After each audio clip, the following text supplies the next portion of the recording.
All right, so thank you so much.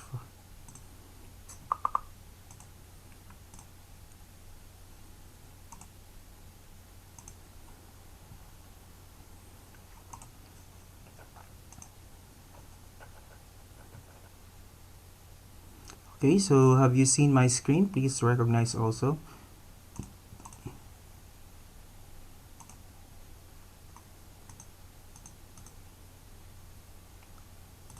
All right, so thank you very much. Hi doers, good morning. Welcome to the Basic of HTML and CSS webinar. In this webinar, I'm going to take you on a journey and teach you the basic skills you need to build a fast, beautiful website that look great on all devices. I'm assuming that you know nothing about CSS or HTML. So, in this first part of the webinar, we will talk about the fundamentals of web development with HTML and CSS. In the second part, we'll explore the concepts. In the third part, we'll put everything together to build beautiful, responsive, and blazingly fast websites. This is what you're going to build in this webinar. By the way, I am Lester Pelias. I am one of the web developer and technical support specialists of Outsourced Doers. If you're new here in Outsourced Doers, make sure to check our tutorial videos in our training portal, as we upload new videos all the time. Now, let's jump in and get started.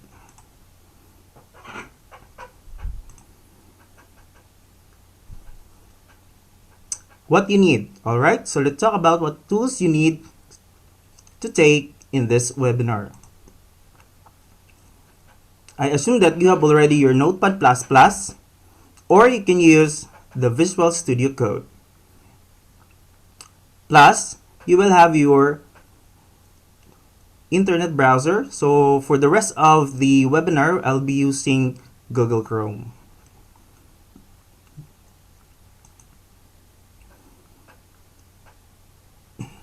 In this webinar, you will learn the language and tools of web development. You will learn also the concept of URL, HTTP, DOM, etc. You will learn also how website works. So you will understand exactly what happens under the hood, or you will see the browser to visit a website. Then, the HTML and the CSS. This is going to be an awesome journey. Let's jump in and get started. For today's activity, I'll be sending you later the .zip file in our chat, probably. That would be the best. Then extract that files and save it to your desktop or your PC or your Mac if you're using Mac. Then open it using a code editor.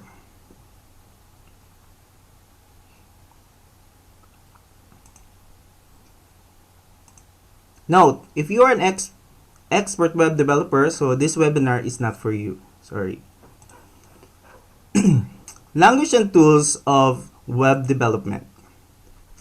This webinar is a first step towards becoming a web developer. So let me give you a simple roadmap where you are here or where you are now and where you should go next.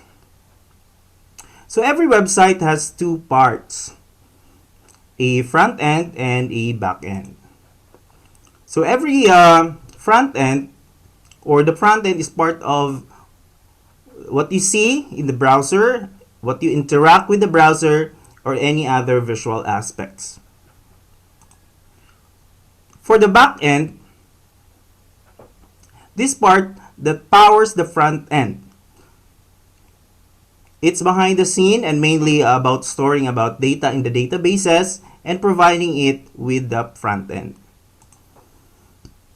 So web development jobs fall into three main categories: the front-end development, back-end development, and the full-stack development, which involves, this full-stack development involves front-end and back-end.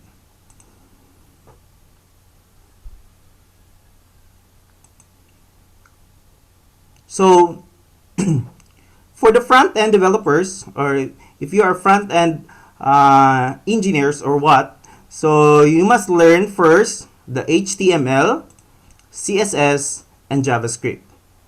For today's webinar, we'll be talking about only HTML and CSS.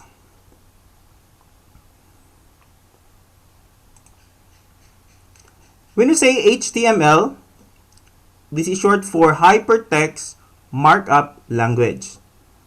I know it's mouthful, but basically, we use HTML to define building blocks of our web pages.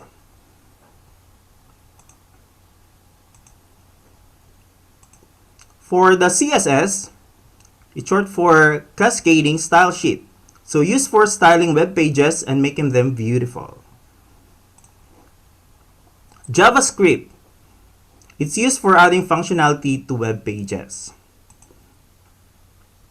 So let's begin with analogy. Think of a building. A building in the real world is like a web page on the internet. It has a skeleton or structure. We call it HTML. It can have pretty walls, call it the CSS, windows and tiles. For example, if we press also an elevator, you use the elevator to pick us up. So that's JavaScript. Now, hopefully that you really understand what's the difference between these terms. Let's take a look this web page. So this is Twitter. As you can see here, there are images. We have buttons. And we have also text. Texts are pretty beautiful displayed as bold. It can have some are italicized, and buttons are has different colors. So therefore, we can say that JavaScript is the programming language, and our CSS is the styling language, and our HTML is the markup language. As we go along with our journey, today you are learning about HTML and CSS. Later on, you will learn JavaScript, React, Vue, or Angular, that is the library or framework for front-end developers, front-end development, rather. Then, the last one is the Git, that is for the repository. And now, let's take a look how the web works. When you are using your browser, you usually type in the link or any address of your favorite sites. That link or address called URL stands for Uniform Resource Location. Once you have that address, you are free to access the following resources. These resources can be web pages, HTML documents, images, video files, fonts. So the browser stands here as the client, requests for an access to a server. So server usually computer. While accessing those resources, you will have to use the following protocols. We have the HTTP and the HTTPS. According to the definition, HTTP or Hypertext Transfer Protocol is an application layer protocol for transmitting hypermedia documents such as HTML. It was designed for communication between web browsers and web servers, but it can also be used for other purposes. So when to use HTTP and when to use HTTPS.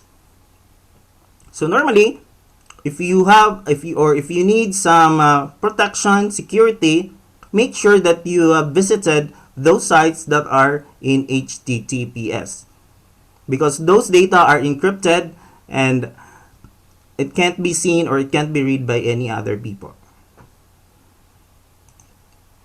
This is a sample request if the client would like to request to a certain website or a certain server. In this example, we'd like to fetch the hello.htm page to tutorials.point.com, so that's the server. So we are using the get method and using requesting the hello.htm, and we are using the HTTP version 1.1. As you can see here, the host, we're trying to request, and then accept language, the US English. So normally it looks like that. So don't bother yourself about it. That is the internal flow of the opening a certain website. So once the client or the browser requests to the computer or server, we call it request. Then if the server replies back, so we call it response. Normally response is look like this. So this is the code of HTML code. Once you have this code, your browser will generate it as what we call document object model. So it interacts what we call DOMs, or document object model. That's not fancy scary, so don't be scared on this DOM, so don't worry about it. So let your browser do its job.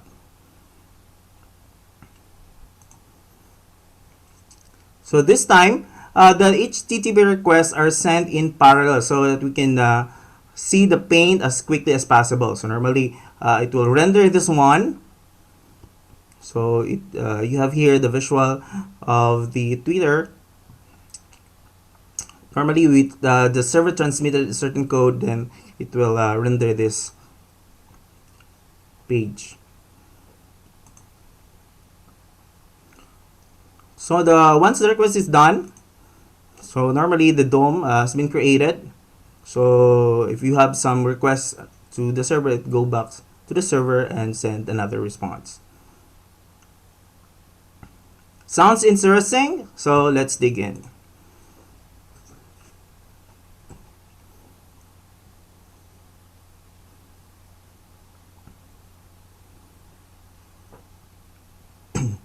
So I'll be sending you the zip file. Kindly download while you are there. So waiting. So hold on a moment.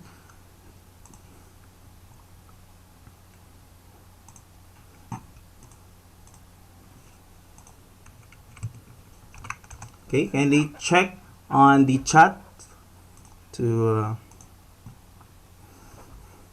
let's make it interactive, because I'm the one only talking right now. So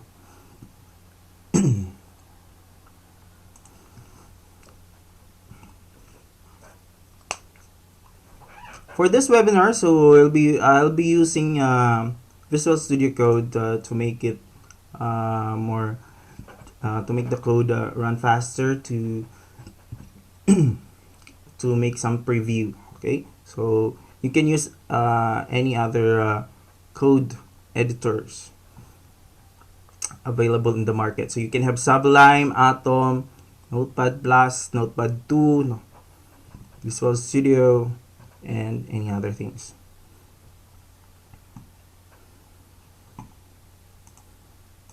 All right.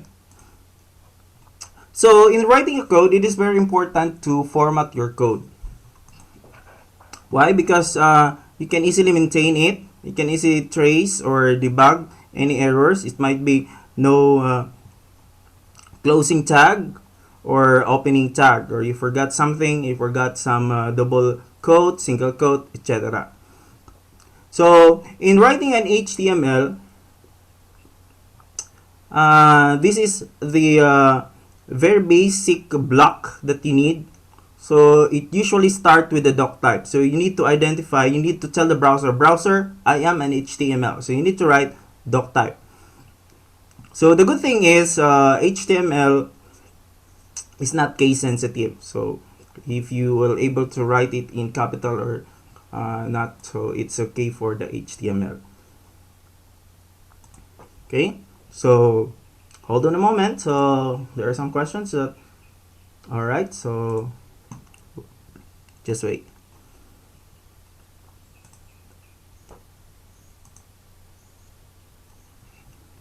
Okay, so open your Visual Studio Code, excuse me, or you can have your Notepad++. So it can be. So I already provided you the sample codes.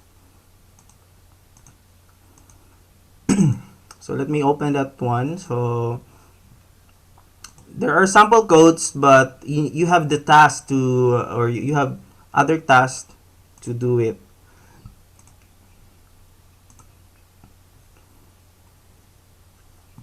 Okay, so let me open a folder.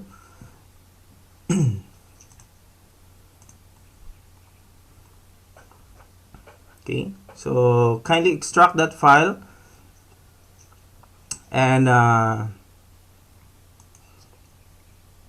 okay, so you must see this document. So we call it the index.html.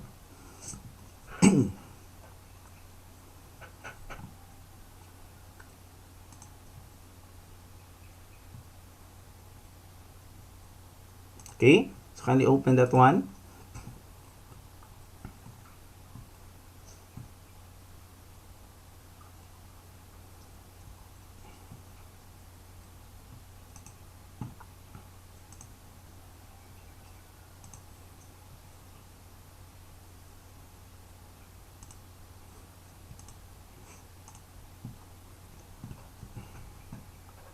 Alright, so for my testing, so we'll be creating HTML. So this one, so this is the most important part that you need to have in your web page or a web page file. So the file extension should be .html. You have here your doc type, the language, which is English. Then this one is the head. Then you will have here the character set. So don't bother yourself about character set. So it was set by ASCII, so somewhat like an ASCII in American Standard before. So they have their own standard. So don't bother yourself about it because you're not doing any other characters.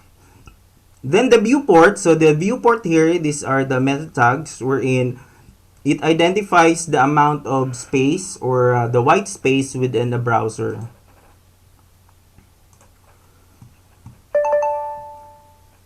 So as you can see here, as I run into into my browser, so I have here no text was written, and as you can see here, when you say title, that is the title of the page. So if you want to do this as Doers U for the Doers University, as you can see, it changes here. So that's very important. But for the old times, so they added what we call the meta description, but that is not being used right now by the search engine. Before they're using this, but for to make your pages to index very quick, so they changed their algorithm. So we will not use that one. So let's try to check if everything works fine in your in the sample.index.html. Yes, you can use Sublime, so whatever available. Okay, so whatever available you have, you can use any other code editor. Okay, let's proceed with our slides. So our goal is to have this layout. So your first step is to create a certain layout. So once you build a house, obviously you need to have some layout. So my door will be placed here. So same as that. So same as creating web pages, you need to think of where do you place the header, the navigation bar, and the footer, and other text or any other content. Okay, so I'm having an error while downloading the folder. So please use the Outsourced Doers email to download the file. Alright, so okay, so that's it.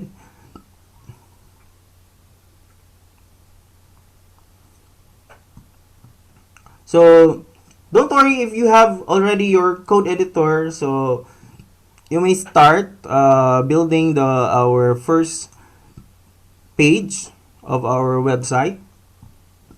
So here we are. As you can see here, this is our goal. So we need to identify what are the elements, what are the tags that we'll be using for the rest of the development or the rest of making the pages.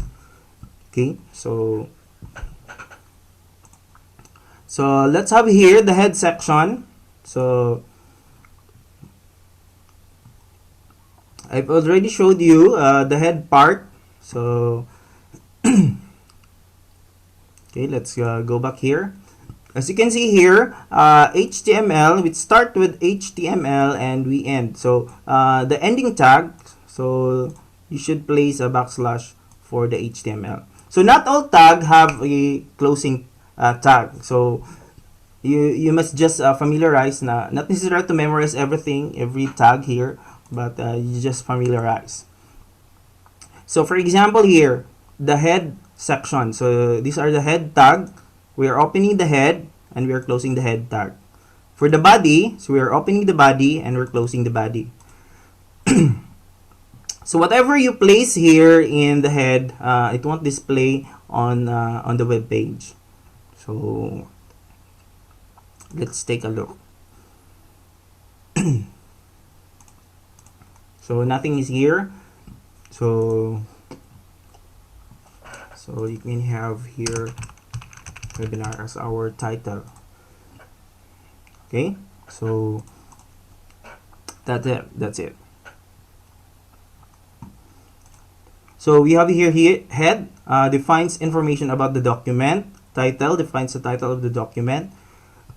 Base, default address or default target of all links in all pages. So if you want to set this one, so if you have already defined your link or the domain name, so you can change, but some of the websites didn't use it. Link, so you can have external CSS, you can have external JavaScript, so you can use the tag link.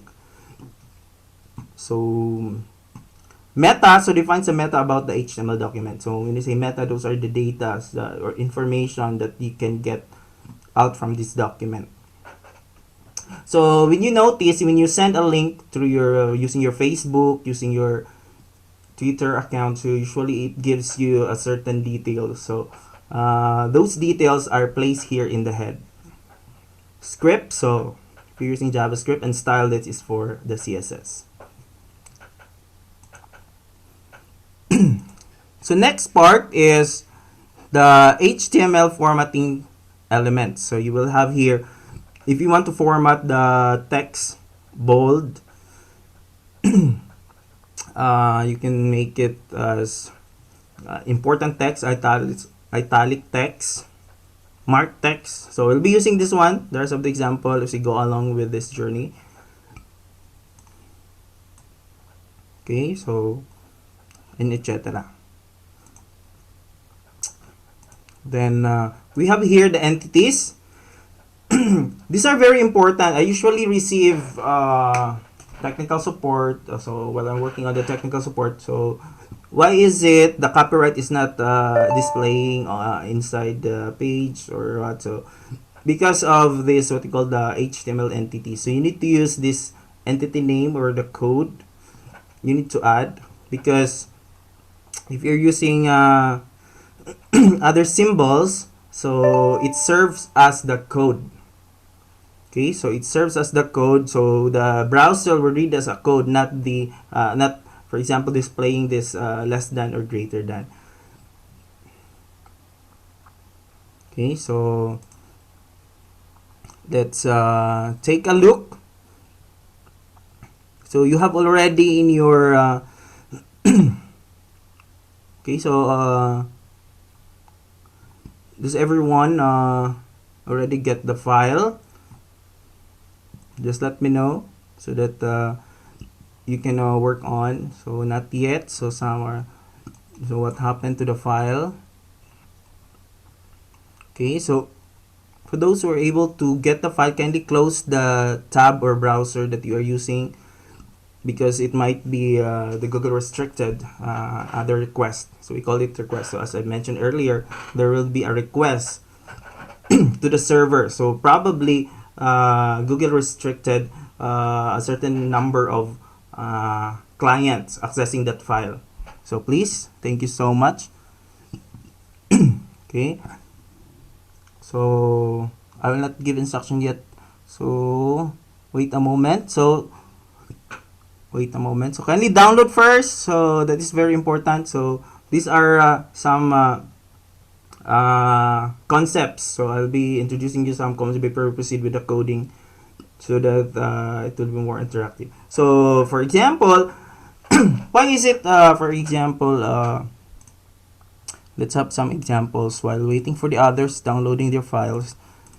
Let's take a look some examples of these entities. So for example, you will have here so hello.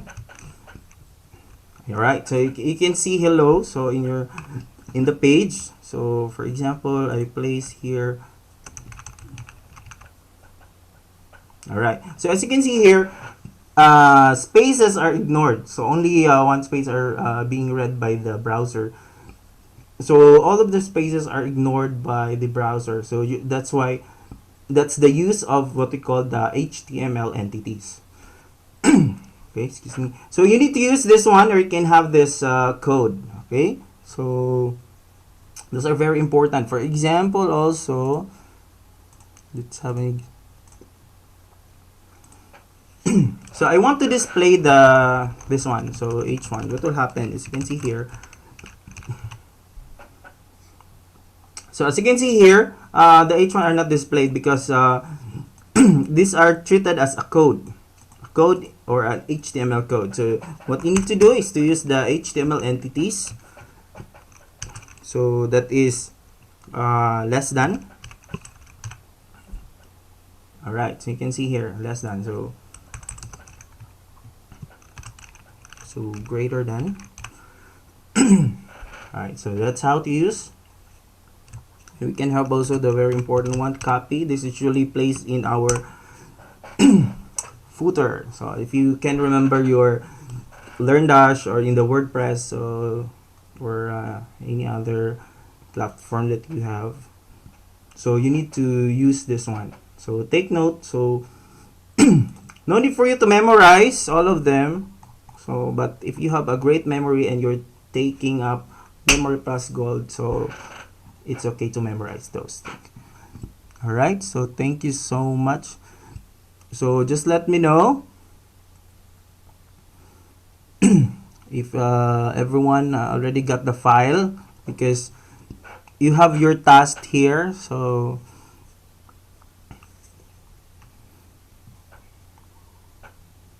okay, so there are some, so probably we will have some intermission number while waiting. I don't know why I'm not able to get it. So yeah. So I'll be showing you the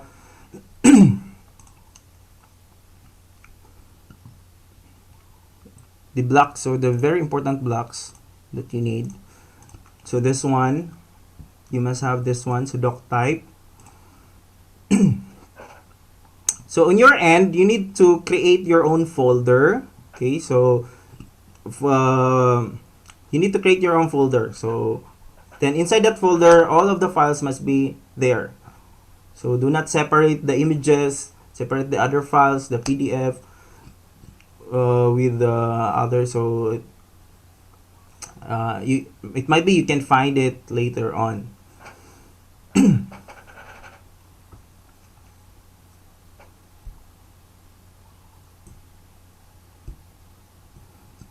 All right, so kindly download the file. So that's very important. Download the file. So download the file. So that is very important to have, because if I allow you to write this one in Scratch, so it maybe it take 1 week to do that, or what, or many times. So that's why I will send it to you.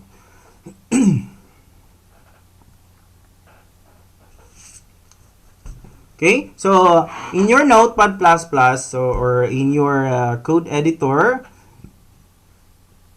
so I will delete this, so you will do it again. So of course you will have your folder. So of course in your folder, for my case, the name of my folder is du.html.css. So in your desktop file, or you can have, or can we have a new folder? You can have a new folder. Okay, so this one, exercises. Ayan. So you'll have, because it's morning, you need some exercises. So it's very important. So let's do it.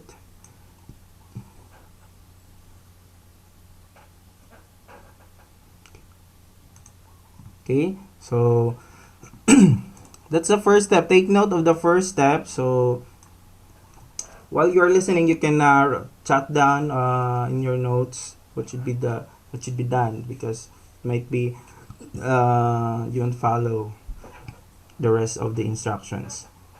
Okay, so make a folder, name it whatever you want. So I don't care whatever the name of your folder, so you can name it whatever you want. Okay, for my case, I'll be using a folder what called the exercises. Yeah, so hopefully that I made it a correct spelling. So open a folder. Alright, so you'll have here exercises. Still downloading code editor. Okay, so you can use the Notepad++. It's I guess you need to have 2 MB. If I'm not mistaken, so correct me if I'm wrong. It's just 2 MB or 20 MB, because this code editor, Visual Studio Code, is 60 MB. Okay, so make sure to have that. So whatever editor you have, still the same.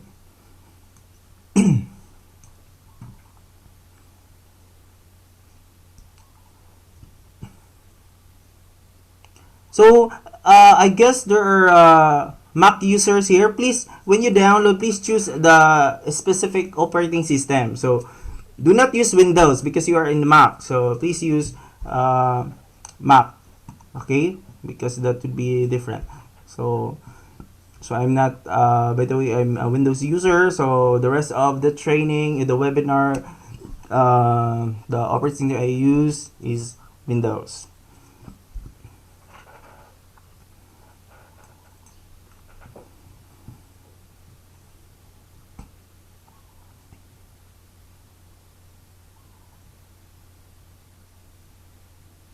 Okay, so still downloading some. So let's start with creating a new file. So usually the file is the main file for all website starts with the index.html. So we can save it as index.html. So okay, so make sure to create it, or you can use your, for Mac there is Note I guess. Or sorry, I'm not a Mac user, so just look for alternatives. So for Windows, okay, you have a lot. Notepad, the default text editor, that's for free. Okay. Okay, so some of you are stuck with the extracting part. All right, so make sure to have I use zip to make it easier, most common to all, open to all. So make sure you have your own file extractor or any other software. Okay, but we can start. So we can start writing code. So by simply writing this block. So this is very important. So our first block to start. So all of this. So be consistent on your double quote. So when you open other web pages, they are using single quote, but for this one, be consistent. We'll be using double quote. Okay. For if you're using VS Code, so you can have this. You can type directly the HTML. So you can choose. This is what we call IntelliSense, right? So to make our life easier, thanks for this feature. So that's IntelliSense. So probably that's more advanced. So if we some text editor don't have this feature.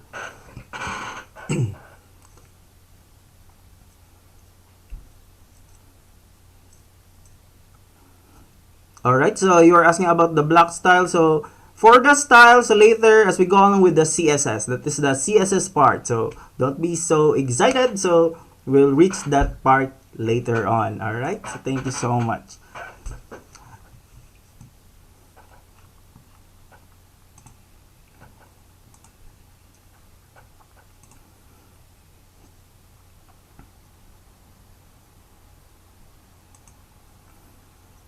Alright, so we have here another tag that is very important.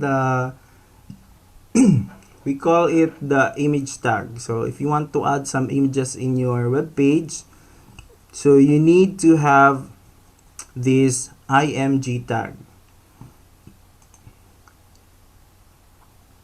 Okay, so we need to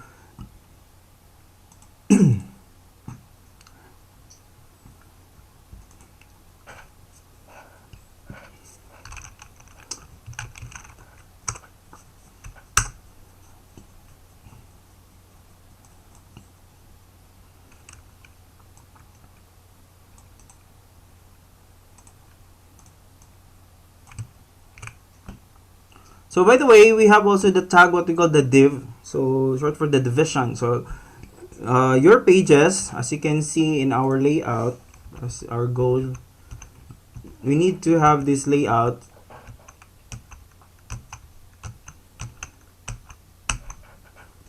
Okay, so we will divide all the white spaces here. So header, navigation bar, then our main content, then our footer. So we need to identify here our div. So that's div. So we will start with the div.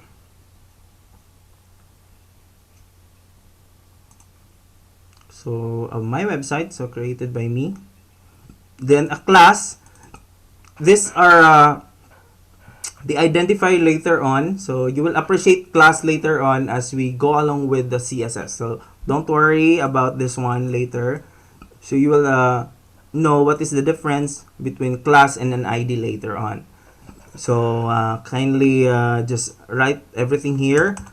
So you have here H1. So H1 is the biggest heading. So that is what we call H1. So that is H1 up to 6. So there's no H0, there's no H7. So let's try to take a look what happened, all right, to our page. Okay, so let's try to take a look on that. So as you can see here, okay, my page, so created by me. So you can see here in the desktop, you can just simply open it. So if you're not comfortable using Chrome, so use another browser, or you can simply open it once this is the default. Alright. Alright, so this is our page that is saved in this file location. Okay, so just simply open those files that you have created. Okay, so don't. Okay, so am I too fast? So okay, so we'll take it slowly. So actually, we just stayed here. We just stayed here in this part. Okay, so thanks for that. You are very open, so it's okay. So if am I too fast, so I'll take it slowly and gently. Okay. So make sure to have this in your document, in your HTML document. Then kindly check your file if you can see this one, my website, because we already placed it here. So we have already a code in our body, so that's why we are expecting to have text, because that's H1, this is P, that is the paragraph. Okay, so let's have some let's do some test on those part, this one, the text part. So if you want to make it bold, so you can use the strong or bold. So what's the difference? So you can check it here in our demonstration. So and so we will divide the screen. Yeah, we will divide the screen so you will see what's going on. Okay, so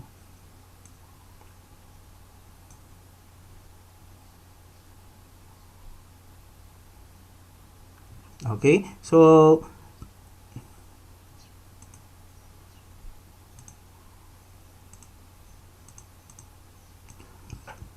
okay, if you're using Notepad++, you can see here on your screen, so it's just a text editor. So the difference is the color. It's color white. So if you want to open it, open a certain folder as workspace, or you can have a file, open the file or what. So open.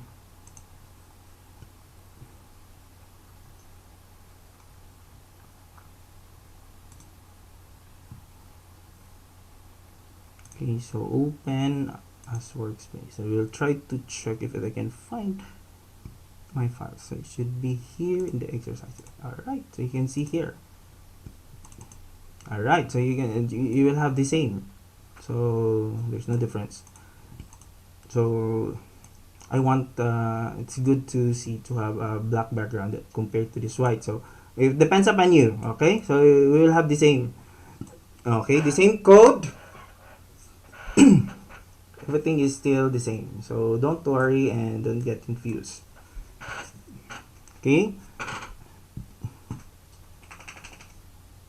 so thanks for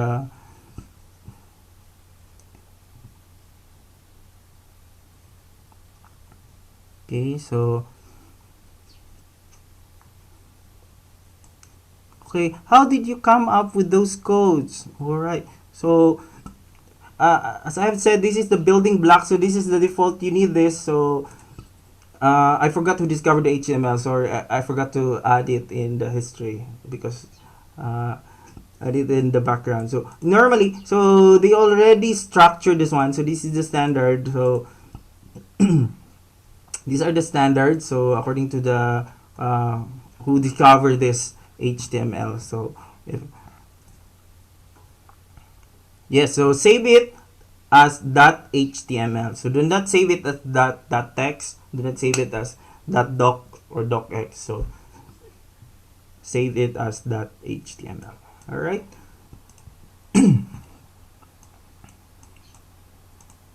Okay, so just let me know how to open the website. So it's very easy. Go to your file. So I've mentioned to you, you need to create a folder, then place the file. So just open it, double click it, or right click, open with browser.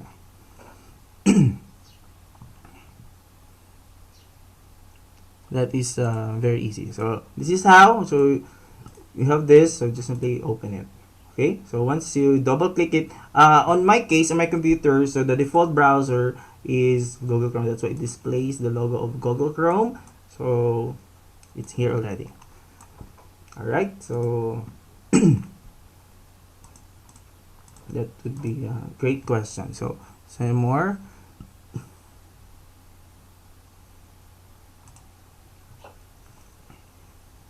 Okay, so here's a question. So do you need to type in all the dev code? So I already sent you a file, so no need for you to type so all the codes, but I'm requiring to add some codes later on. Okay, that's very interesting. So you need to add some code on your own. Okay, so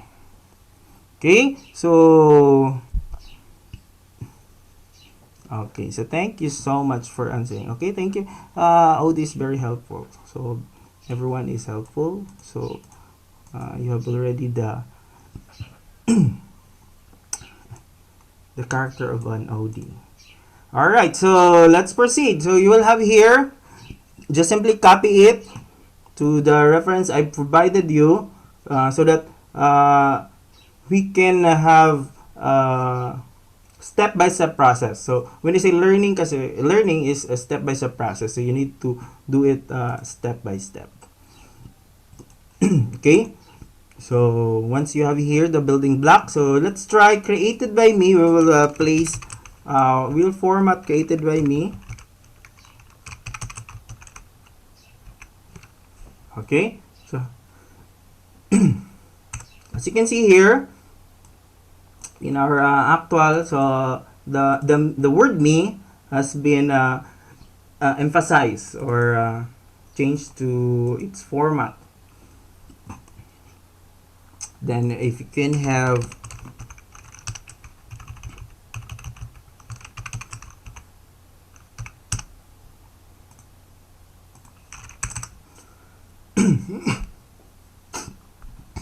okay, so as you can see here, when we place I, so the word created so I become an italic text. So you can have, if you want to do the del, what will happen to the del?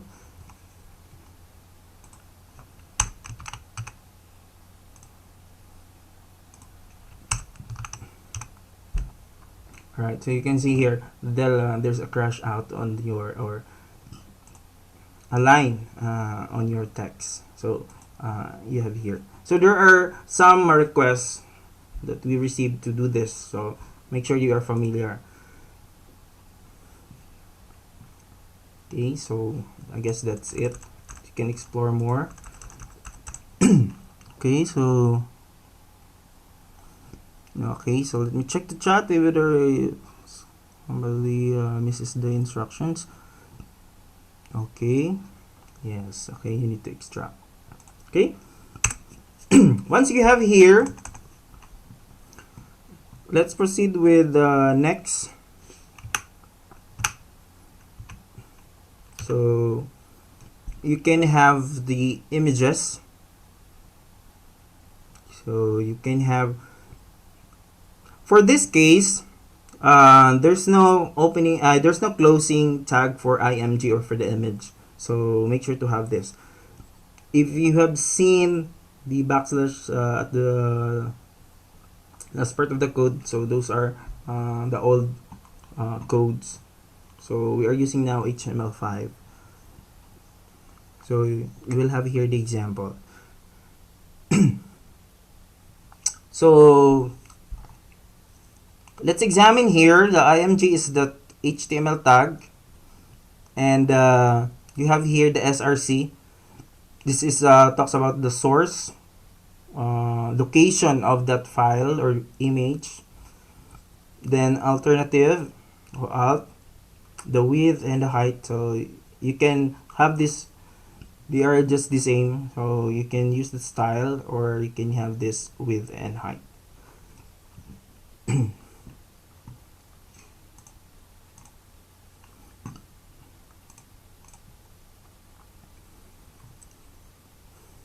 Okay, so let's proceed with our next stuff.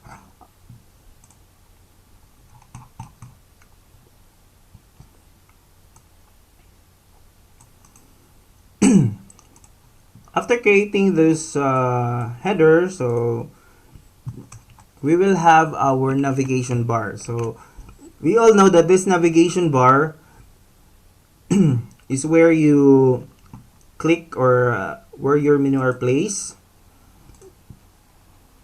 So let's try to check this one. Okay, so we're expecting to have this. So in our structure, then we will create a certain row. So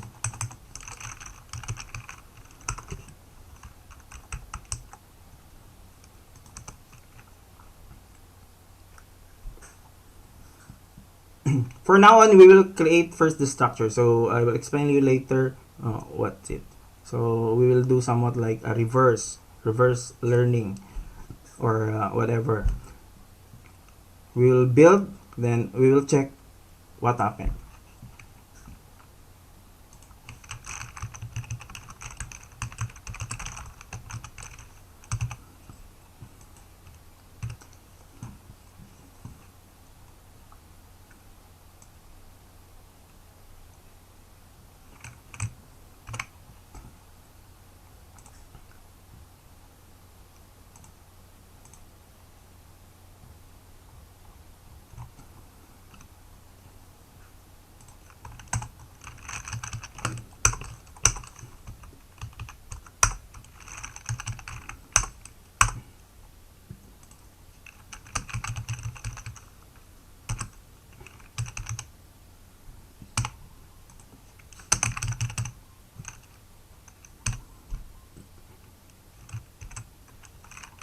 Okay, so this is what happened here. So let's go back to our layout.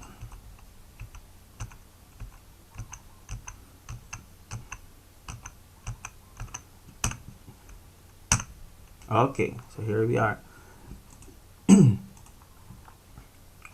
Okay, for this part, you need to have a division for this part, and you need to have a division for this navigation. Let me check on my, if I can have,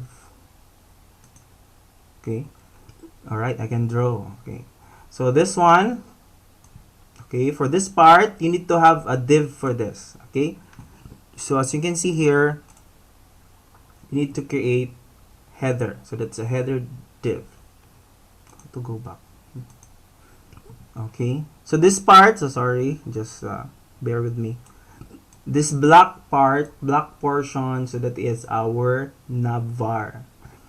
Then we will have here a row, so you can see here all of this part is the row.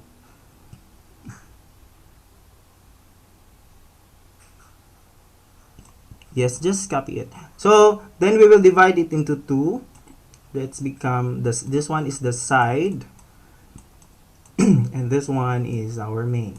Okay, then the last part is the footer. We need to have a footer. Okay,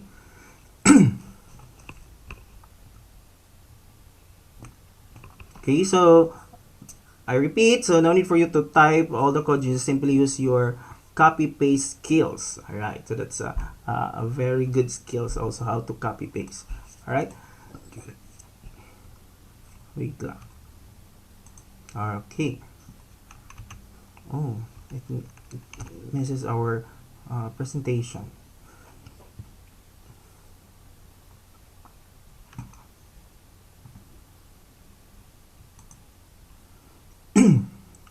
Okay, so we need to do some erase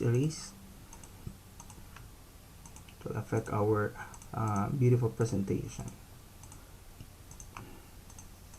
Okay, so yes, that's it. Okay.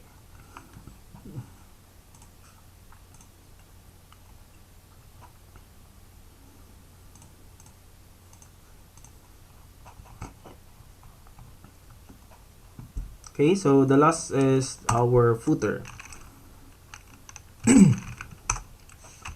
So we need to create a class, we call it the footer.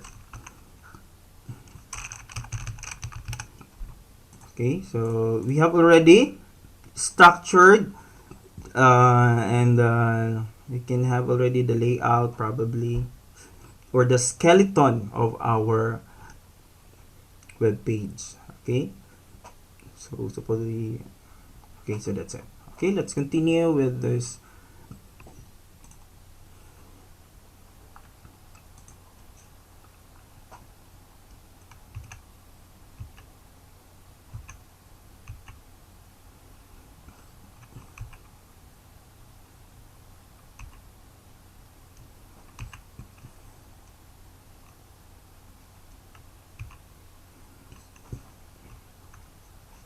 Okay, let's try this one.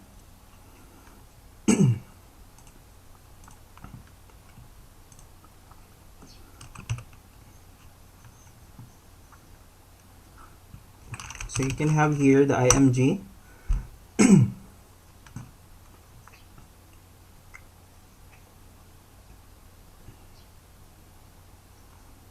Okay, where's my okay, so let's try to check what are the files. So we'll get some pictures. Okay, we need to get some pictures from our resources, so just simply copy it and place it to your folder. That's okay. All right, so you have here, we have already images. You can have this one, this one, this one. Okay, it's a document, so you will have here. For example, if you want to display this img chania.jpg, so you need to call that one. So you will have here, so let's open it so that we can see the file. So that's chania.jpg. Okay,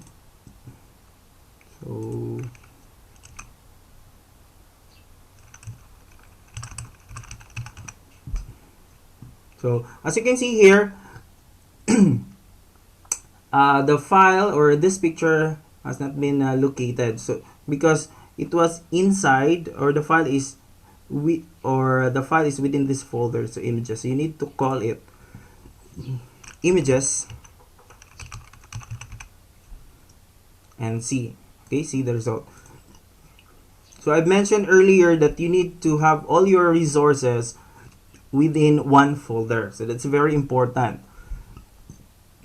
Okay, so in order for you to get all those images or link those images easily and quickly. So we have here images you need to call because you need to get inside this folder, then get that file. Okay, so that's it.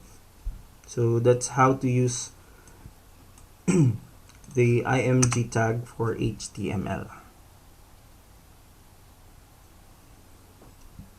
Okay, so you have here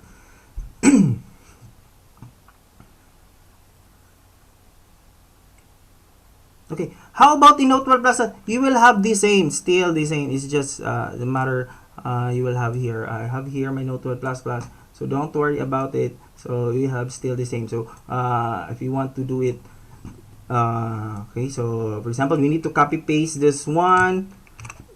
All right, so okay, so the purpose of this alt, for example, this image is not showing, so you will have your a text. You can see a text. Okay, so let's save it. see, so a girl. So it talks about, oh, this images is for a girl. So you need to check these images while you are doing the debugging part or checking. Okay, so that's the purpose of out. All right, so take note on that. Okay, so that's the use of the out. Okay, so that's it.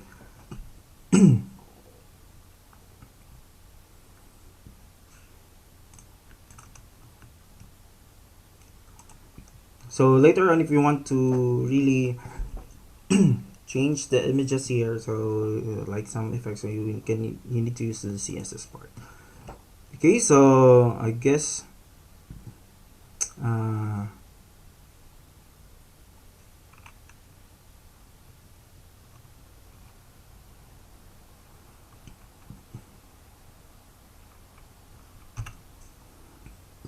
let's talk about the hyperlinks. Okay,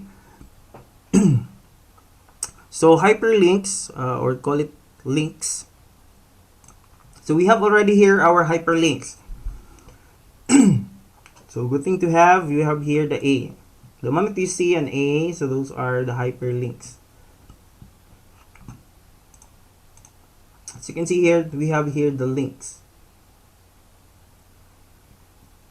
That is linking to any part of this page or linking to a file.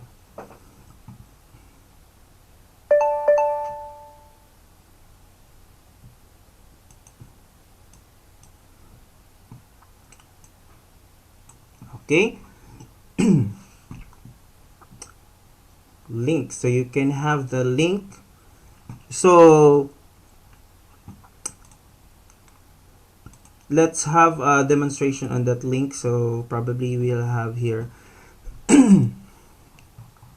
as you can see on your resources file. So in the main, so you will have here, so let's have the good file that we have. Okay, so let's have this one. So we'll structure based on the entity, so images, so we'll have the links. Ayan, so we'll have here.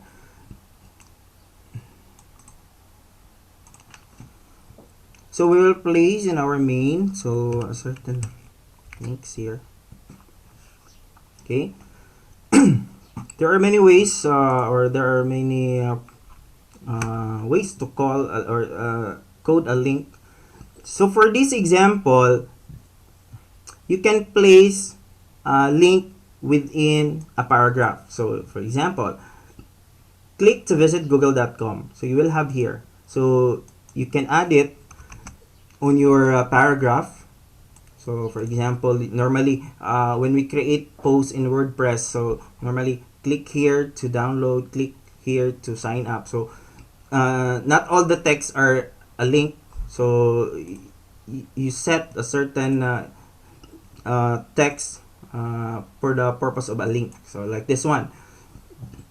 So click here to visit google.com. So when we click that one, we will go to google.com.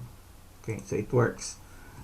Then this one is for this code. So visit W3 school. So you will have here. Oh, it's not W3 school. So by the way, you can visit W3 school. That is a very big help for you to study about HTML. So all of the codes are there, syntax. So for example, we change this one as Google. Okay. So that's Google. So as you can see, it opens a new tab in your browser because of this target is equal to blank. Okay. There are some cases that your founder might want that this document must be opened in a new tab, not on this existing tab. So you must use this one, target then blank. Okay, so just make sure so you follow this one. Then we have also other one, so relative URL. So you are given or you're accessing a link within your file folders. So for example, about me, so since about me is not available, so it won't show. So get a PDF, new tab, so you have here PDF, so you can see it shows here the PDF. So because you will have here this target blank, so underscore blank, so you have set this one, so you are locating the docs file 001, so you can see it here. Since we are within this folder exercises, so you can just simply call a folder. What's inside the folder? What file is it? So just add some slash and call it.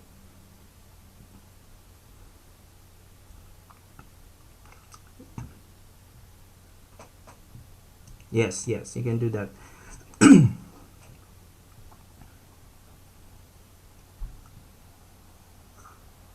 Okay, so for this one, you will have to add some download. So for example, if you want to download a file, so okay, it opens here in my computer. So you need to add this download. So this keyword download, if you want to download. You can add also link to an images if you want to click this.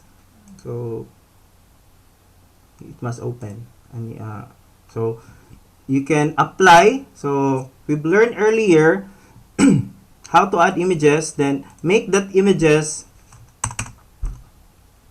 a hyperlink or a link. So of course you will have here the A.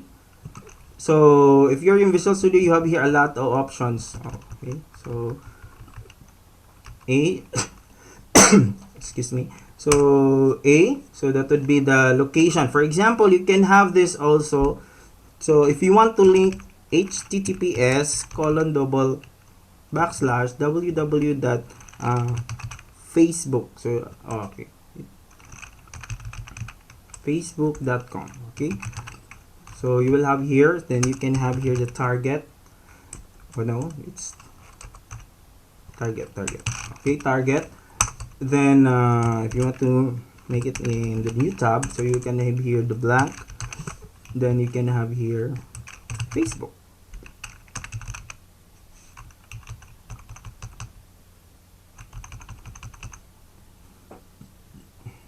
Okay, so as you can see here, you have here Facebook.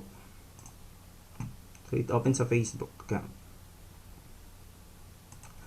So normally, for example, you like this page, so you can just simply add the Facebook account of your founder. So you can just simply click, then the user will like their Facebook page. Okay, so then you can add. Okay, so you can add also Facebook icon. So you can have here, as you can see here, we'll be using the IMG for displaying. So we'll search for a Facebook logo. Okay,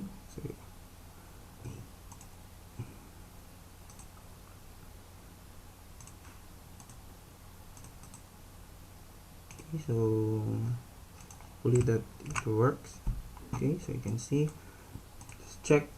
Okay, so you can see here the Facebook, so you can change this is face. Okay,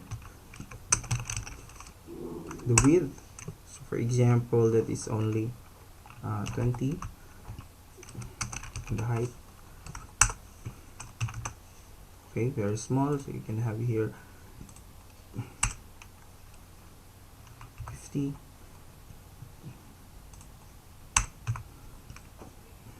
Okay, so you will have here, of course you need to have, it's not. Okay, so you can see here, it should go to a Facebook. Okay, so that's it. Okay, so but make sure that you own those images if you are using a lot of images in your web page.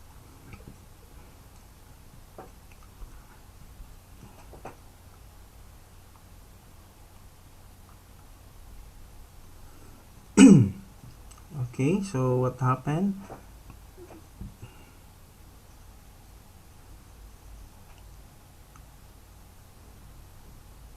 Okay, so as I have said, no need for you to manually type everything. So just copy or if just ask questions if this code it's not clear to you.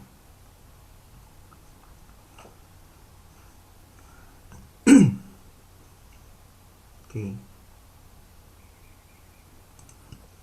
Okay, so yeah.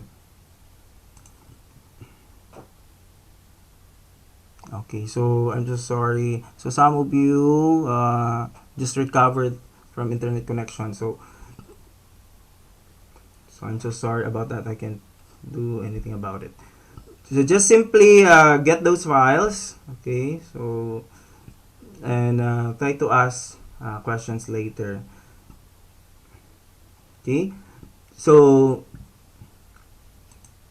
we are on our main. So as you can see here, so make sure to format properly your codes.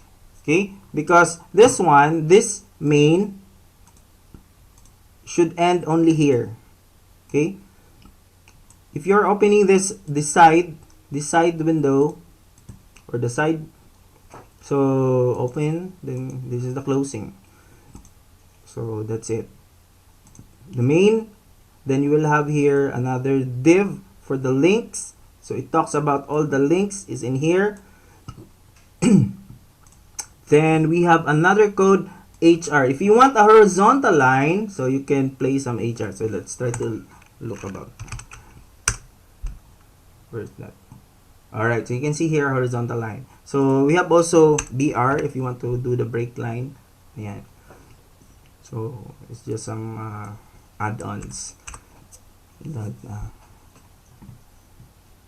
Yes, you can have the presentation later. Okay, so we are still here in hyperlink. Let's try to check what we have. So image, the images, then the entities. And then also we have our formatting for the text. Okay, so are you still good, developers, outsourced doers? So just let me know if you're able to follow. All right, thank you. Shout out to Joshua. So yeah.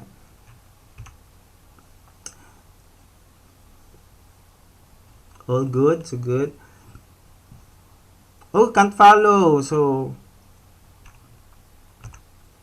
where should we look back? Okay, which part you weren't able to follow, Mr. Jerry?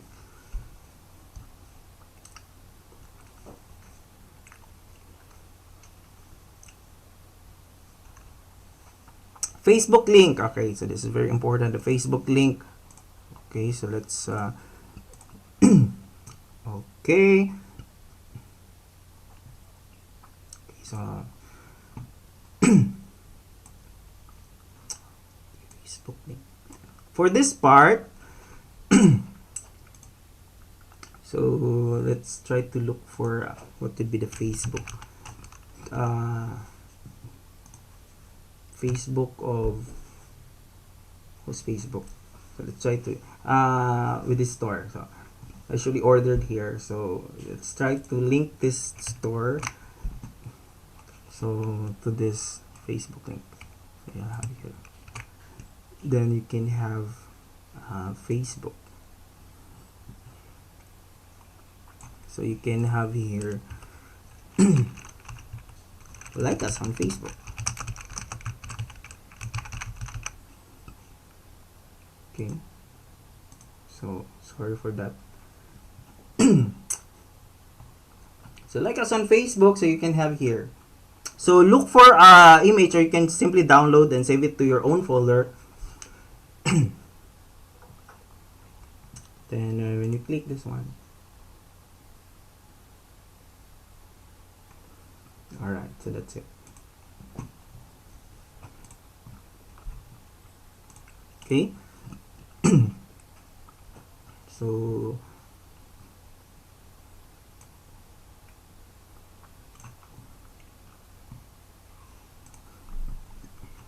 let's proceed, shall we? So creating list. So you will have here these tags.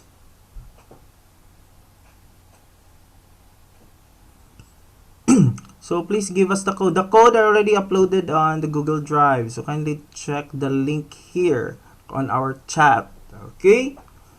So you may ask also your friends to send it also.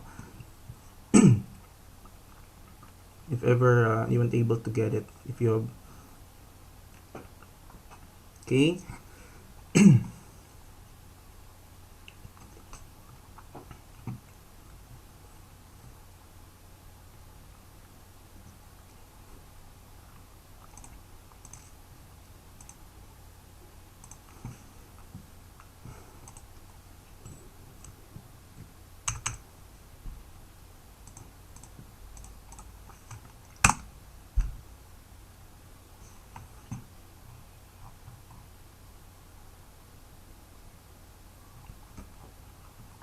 Okay, so let's proceed with the list. Sorry.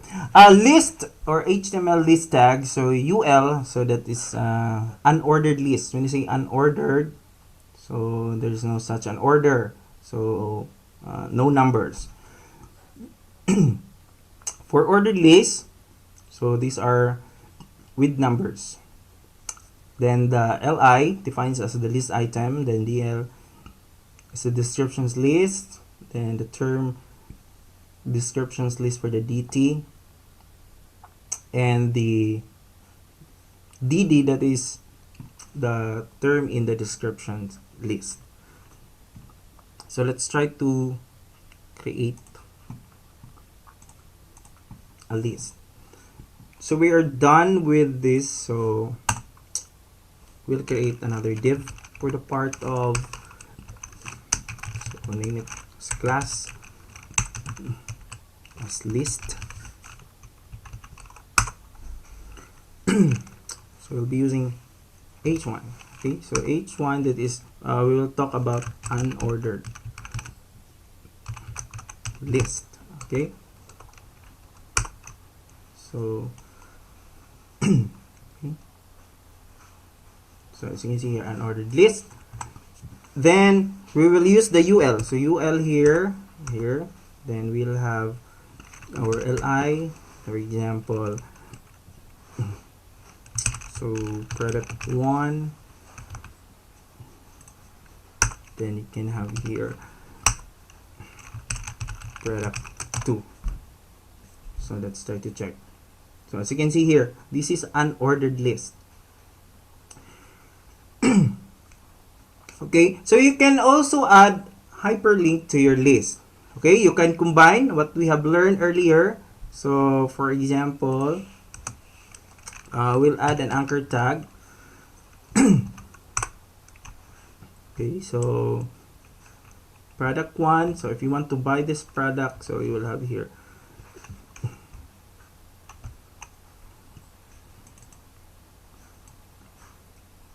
So we'll just simply choose a hashtag. So you will have here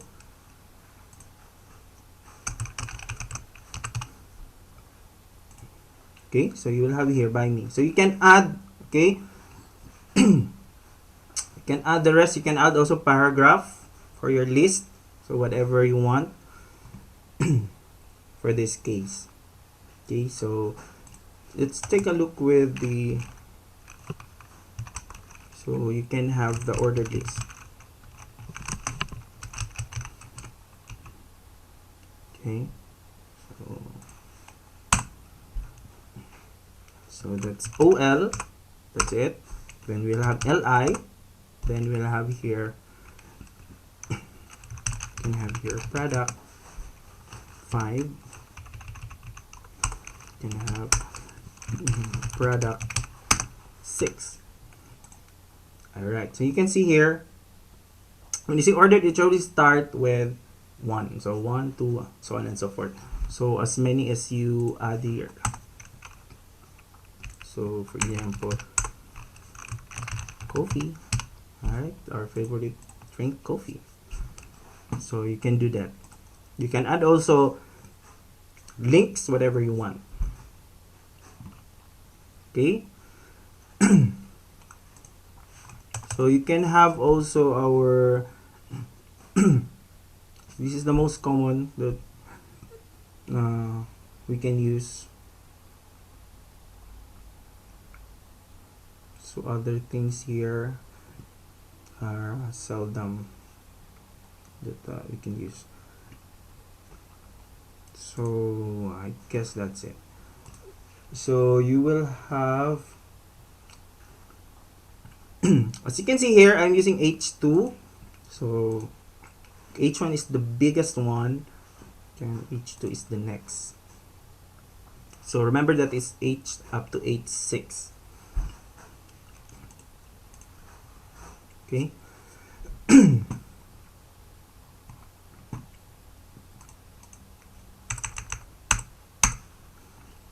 Okay, so once we're done with that, so we'll proceed with the building of forms. So building of forms.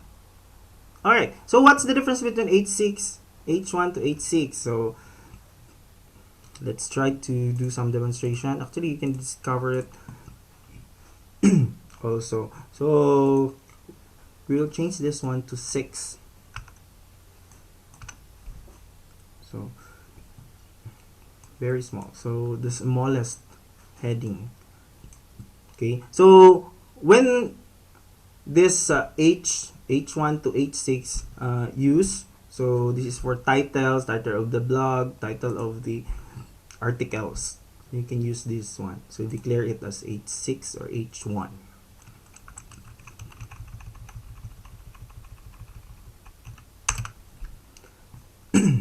You're welcome. Okay, so let's proceed with, alright. So building forms, but I'll give you the idea because when you're using WordPress, no need for you somewhat like code everything because we have plugins for this. Okay, let's have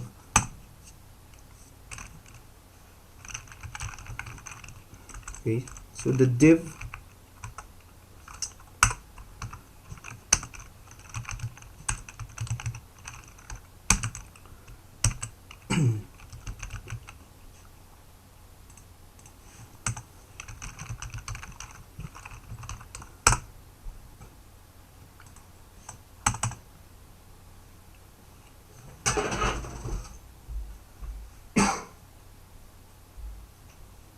okay, so for the form, okay, so there are two methods for now. We can use the get and the post, but don't bother yourself about it.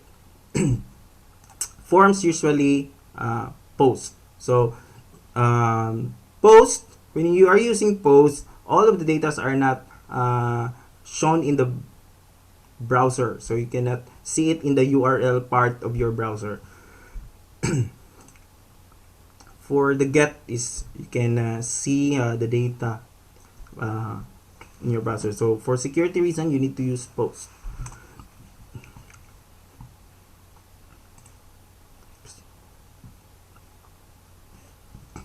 Okay, so let's see. Hopefully that you were able to follow. So we are on the forms.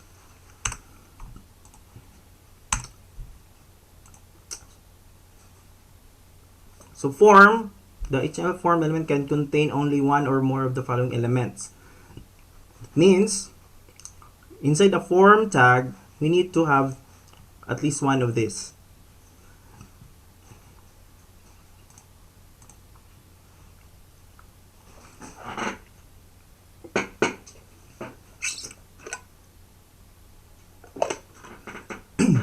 Okay, so for example, you will have here an input. So let's try to have let's try to run a live the live server. So you can have here an input. So probably it's a text. So you will have a lot of options here. So we'll be using the text one. Okay, so we can see here. If you want to change this one, you can have the option to have password. So okay, so you can have password, so you cannot see the character. Let's go back to the text.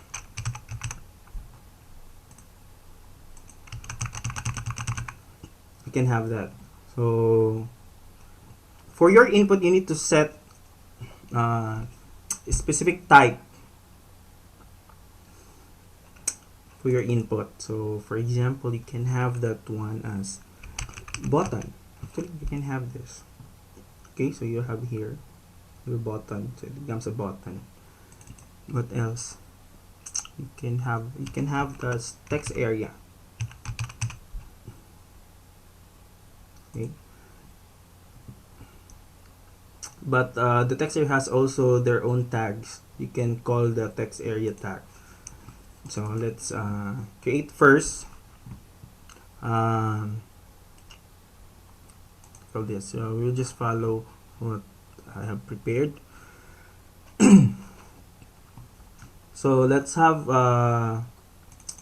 text for this part. So text, this become the full name. Yeah, that's it. Then ID.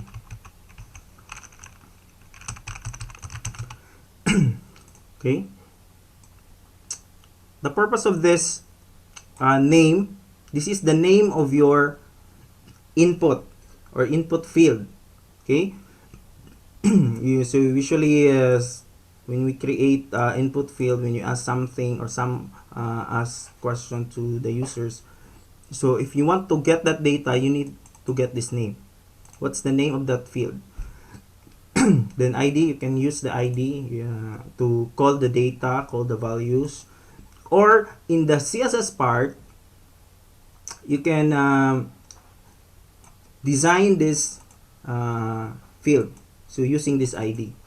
So ID is intended for a unique. Okay, so this part is unique to all elements. So you need to use an ID. So if you want to change or design to a specific element, so use ID compared to class. So class is for general calling. So you can check that one later on our CSS. So you can create label for full name.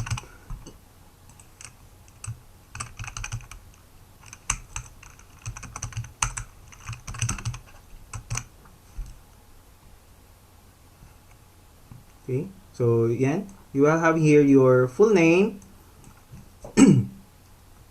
then the input field. Okay,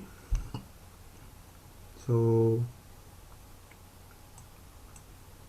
then we will add button. So a button, it can be a submit button. So you can have here submit. So you will have here. So yan. So if we place this one as required field, so it will say here, but without this required, okay, so it will go to another page where you want to submit the form. So that's very important. So you need to identify, is this a mandatory? So you need to place required. Then if you want also the moment it loads, so the page, so call this one,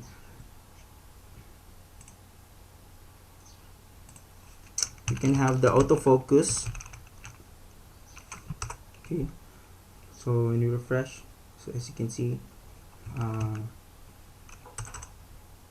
autofocus page.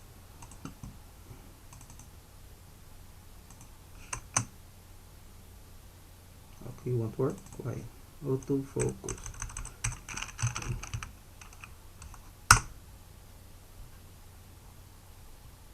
Autofocus is not working. Why?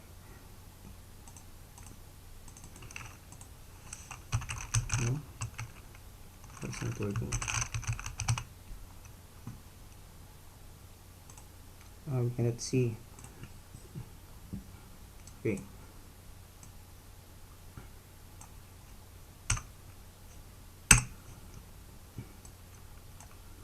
So other one, you can have an input. So you can have input if you're asking that is an email. Okay. For HTML5, it will check whether this input is an email or not. So you can have, we can check this one, email. So you can have here email. Then we'll have a label. So label for this is email.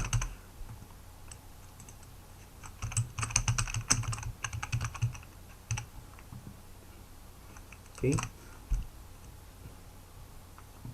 Okay, so you can use the BR because we're not able to format it yet. So okay, so place it down. Okay, so you will have here, then you will have, so if you place the email as,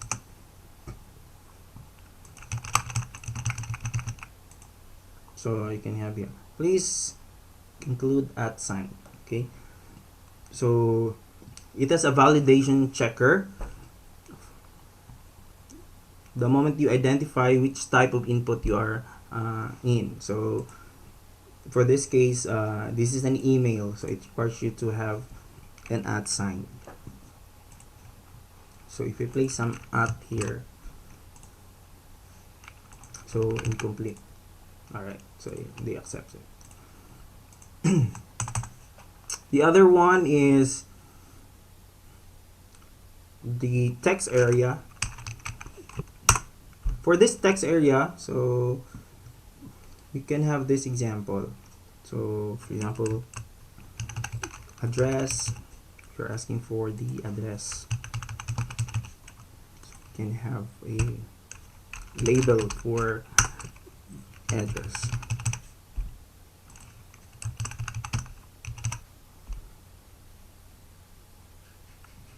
Okay, so as you can see, there is rows and columns. So if we add more columns, for example 100, okay, that's again bigger, so you can have here the column, so here, then the rows you can have, for example 5.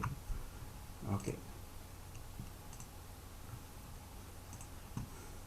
so that's the difference between using text area and using an input text, input type text. So if you ask a lot of more data, so please use the text area.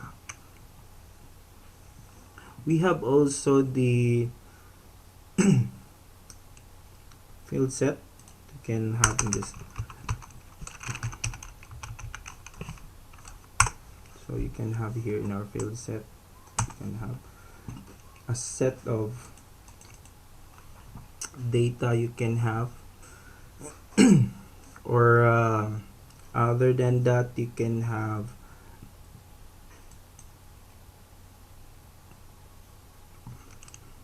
data list. So that would be the best option also to use this one, data list. That is then you will have your option.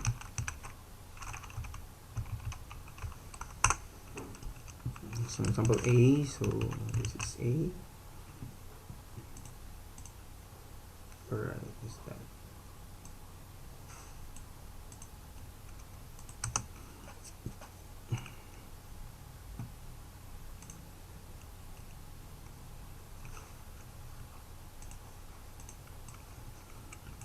You can have B, so whatever options you are trying to give to the users. Where is that? I cannot find it. What's the text area? Okay.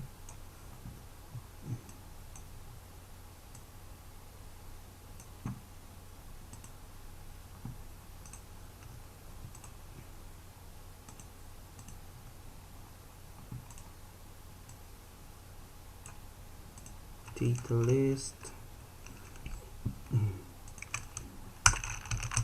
Can have here the input as list. I cannot find the input.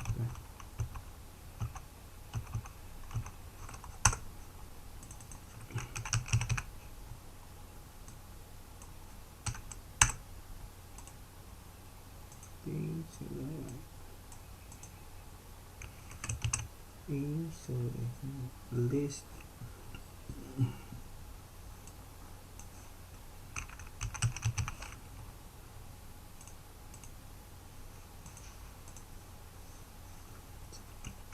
Okay, so yeah, we can have also, you can name this one as your list here. Okay, so you need to, okay, all right. Okay, so you can have, for example, you have possible options. So the user unable to add text, so that's much easier for them. You can use this option also. You can have also the select, so there's a difference between the select also. So we'll create a label for this so that you will follow. So these are the list, the choices. Can have here, yeah. Here's the select. So again, we need to add an option also in our select. So we can have, we just copy here.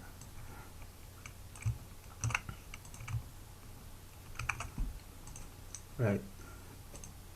So the difference between two, okay, so you can input on the data list.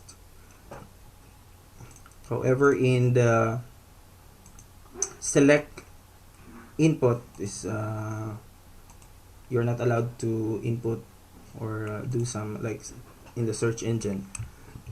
Okay, so that's it. So you can create here a break line. So, okay, so those are the forms.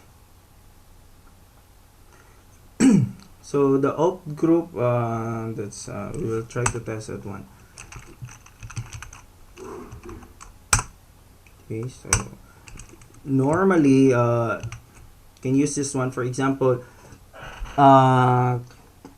country in its continent. You can have Asia. So what are the countries within Asia? So you can create an opt group. So group all the Asia countries. Then how about North Korea? What do you call this? That's it. So those data that has a certain category, if you want to make user, so let's have an example to make it.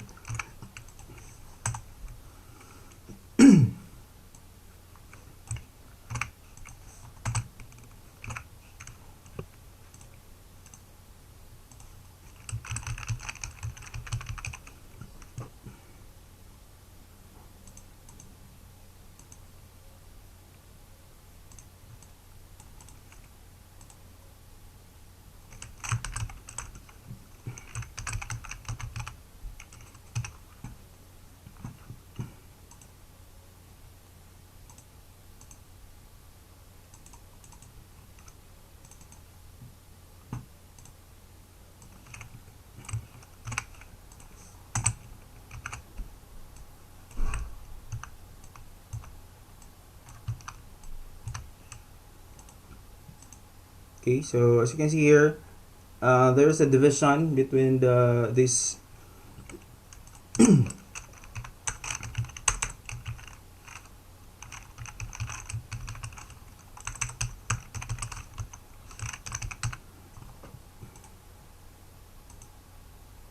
Okay, so the options are divided, so depend on the group where they belong. So you can have that one as your option in handling that one. So you can have, okay, it's not value, it should be label, I guess. Label, okay.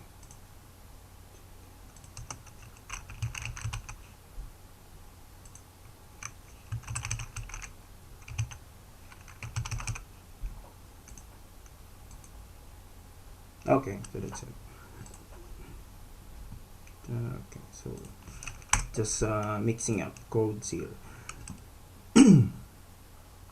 So options, so what else you need to have?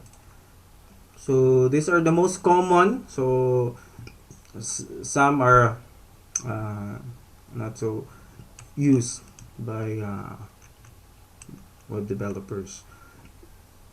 So since we're on the basics, so we can have this very common to all. Okay, so if you have some questions, so just type into the chat. So I'll just checking here for the forms. So because I'll be proceeding with the next.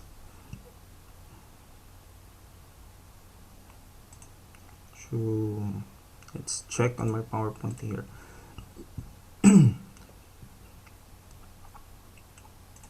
If no more questions, so you can have here organizing data with tables. This is also very important to have a tables displayed on your web pages. So you will be using table tag to define HTML table. So you will have here the TR tag for the table row and TH for the table header, TD for the table data for this HTML tags.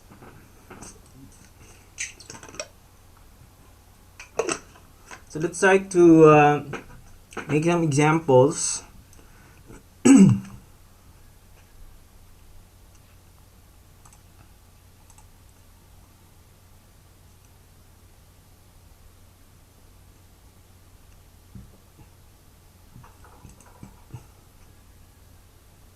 Okay, so sample codes already sent to you, so please download it. Sorry, download it so you can have all of those codes. So make sure you have here the form. So we'll have here, this area is for the form, so you can check it here. List, so to give you the real picture. So inside our main, we have here a div for the links, list, and forms. Okay, so it's just hidden, so don't get confused.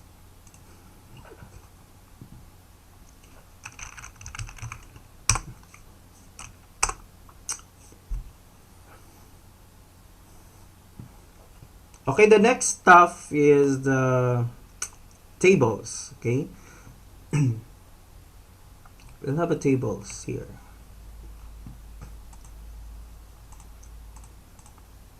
So we will start, where is that? We can have an ID,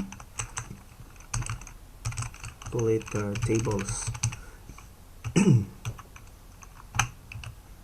So when we can have tables. Okay, so you will have your opening and closing table, then you will have here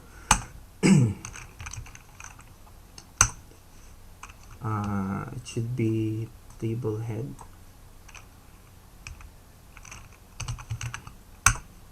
Okay, so you will have also t-body. Okay, so just like HTML, so you will have your head, but the head here can be displayed. So that's the difference. Then you will have here the body. Okay, so let's play around with the, so you can have here the th. So let's make some name for this. Let's use h3. Okay, so html tables. Okay, so in order for us to apply everything, okay, so you'll have it. This is the size of the h3.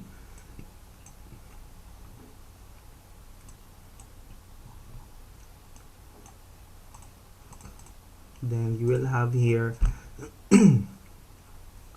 for example users, and we can have age, the age,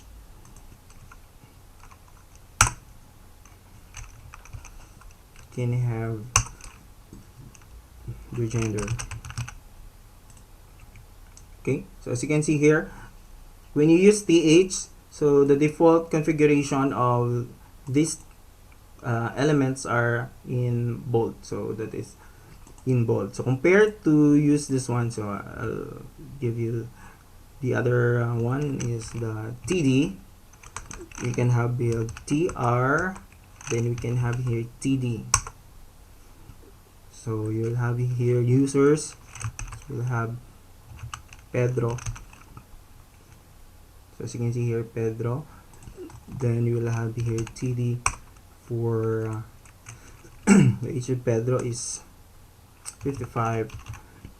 Then let's have td, the gender is male. Okay, so as you can see here, td, so this is the header of the table, then these are the data inside the table. As you can see, there's no such design, so it is good to make some CSS, not at the inline CSS, so not within this portion. So you can name this table as, okay, so customers. Okay, so just for the naming. So later on, we'll be calling this name, this ID, okay, to design these tables. So again,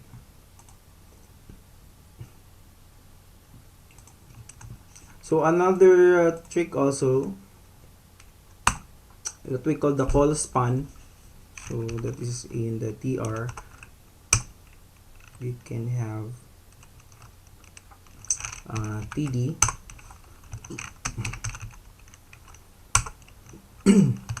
3. So you will have here, we can have end of data. So as you can see here, there are only the 3 columns are merged into one. So that's the purpose of the call span. So you will merge 1, 2, 3. So the users, age, and gender. So those are 3 columns that you want to merge and make it as one. So you need to have call span 3. So for example, if you want to add another data, test, so it goes outside this 3 columns. So that's the purpose of the call span. Okay.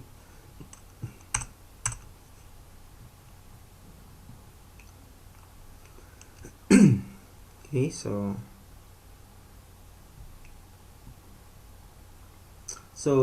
good news, we will have a break. So I will finish the footer side. So of course, you will have this footer. You can make your own footer.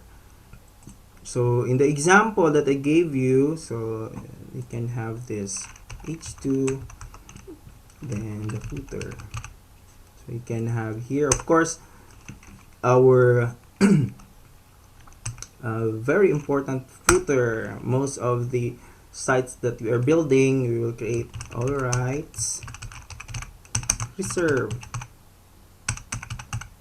Then don't forget our entity, so that is copy 20 all right, sorry, 2021. Okay, so as you can see here, so normally we usually do that. So copyright 2021. So this is a footer. So as you can see, our site is not so good as we expect to. So because there's no such design such as the CSS.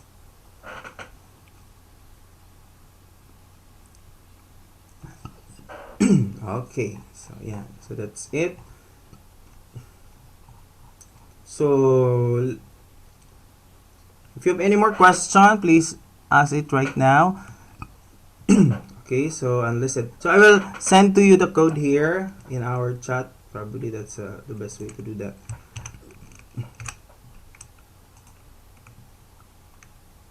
Okay, so yeah.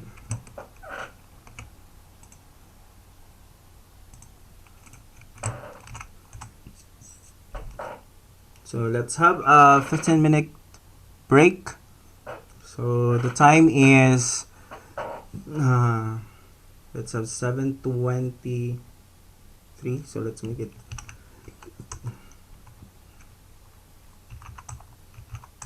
So it's 7:38. So probably we'll resume on the CSS part of this webinar after 15 minutes.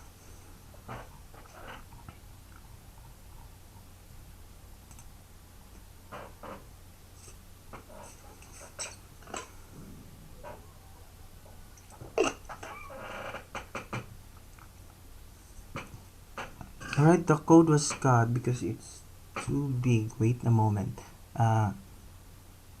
Is there an option here to send? So you are on the main. I'm so sorry. That is H5. Okay.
Okay, so I have created a document in Google.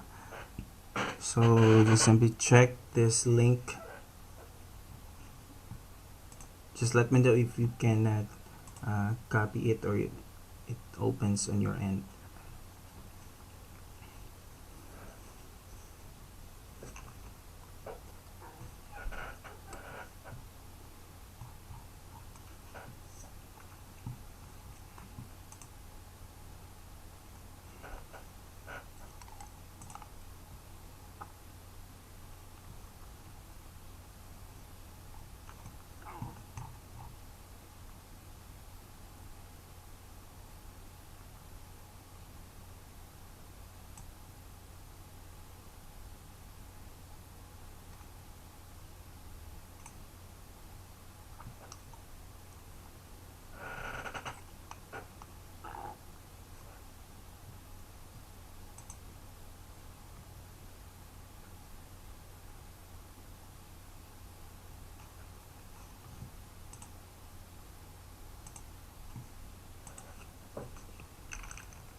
It won't work.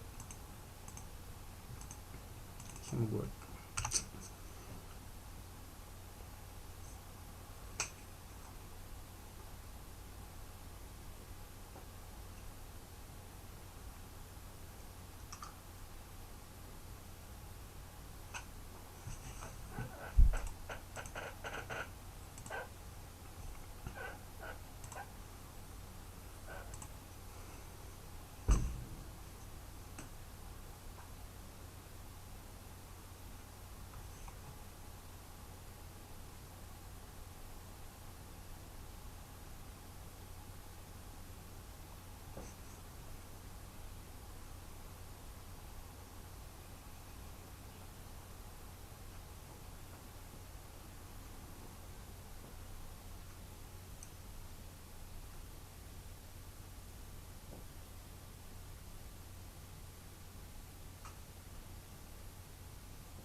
Hi guys, where are you? How's your coffee break?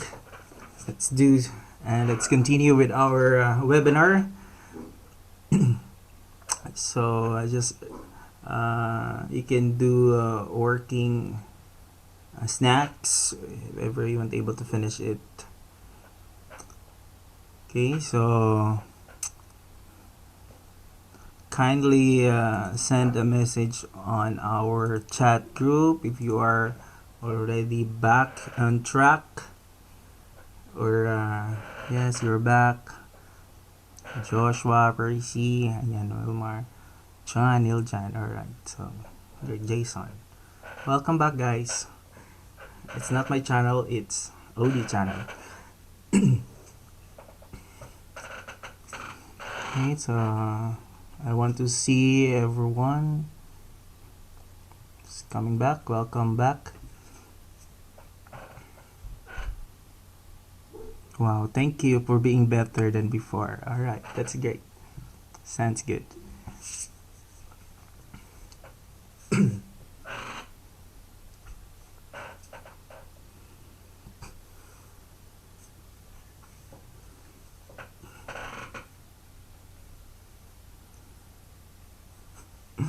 Alright, there's no coffee also here, so Starbucks still closed, so sorry for that. Alright, so I forgot something here. In the form, there's a what we call action. So action here, the purpose of this one is the link. So for example, actually, so this page is for the backend. So the backend will receive your information, will receive your input. So since we are not dealing with the backend development, so they will the one validates your input, etc. So the method is post, so you cannot see it in our URL. So we'll try to check if you want to submit it by doing that post.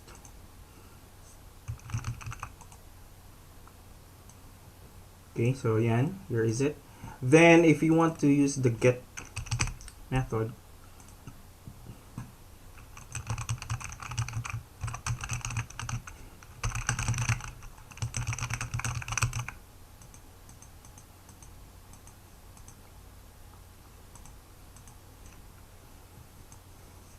yeah, so as you can see here, all of your inputs are can be seen, or rather can be seen in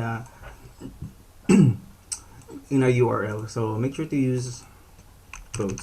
That's the purpose. For the backend, there's also like put, delete this part, so don't worry about it.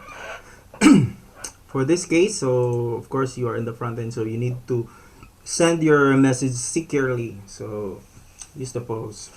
So that would be the best for having a registration forms. Okay, so I've seen one question here. So what is the purpose of autofocus? So normally the autofocus, if you assign a certain input as add it with autofocus feature, so as expected, the cursor the cursor will focus on that input box or input field. So I don't know why it won't work here, but I'll try to check with this one again. Autofocus. Maybe we have wrong spelling or correct. No, let's try to check. I guess there's already focus, but the color is black, so maybe we can check it later when we have a CSS. So normally that's the purpose of autofocus. The moment the page is loaded on your website or in your web page in your browser, rather, so the cursor will automatically do this way, so it will blink and blink and blink. That's the purpose of the autofocus. Okay. So tables, actually you can arrange your forms in a table, but somewhat like it's not good for now. Better to use CSS. So what else? We need to have in here. So you have here the footer, and let's go back here. So go.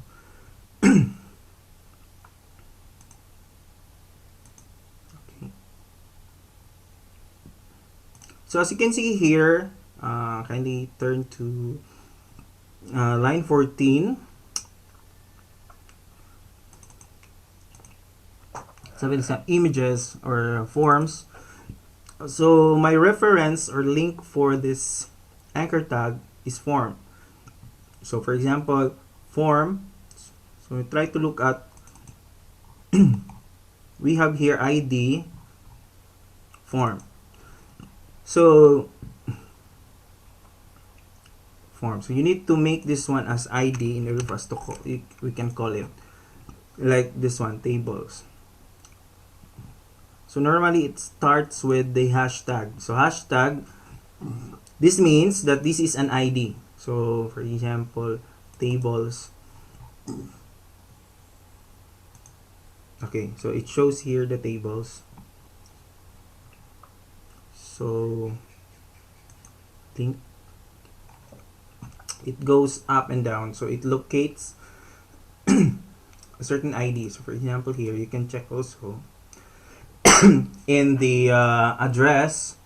You can check in the address. So it calls the links. So when you have additional hashtag links on your address, so the browser will look into the ID, which is that is links here. So links. For example, let's make it smaller. Tables.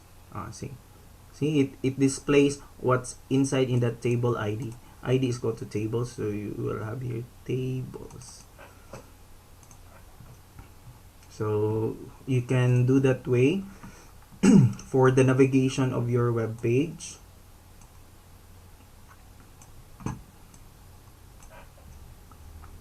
Okay, so hopefully that I answered your questions. So how's everyone? So are you done with this HTML block? We're still building the skeleton part of our web page. So here we are. So I guess this one is the side for the side part.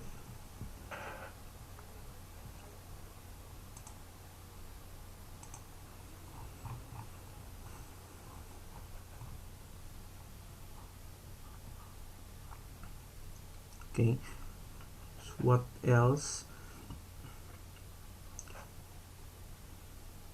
Okay, so I want to copy the code in this for the side part, so you can check that one.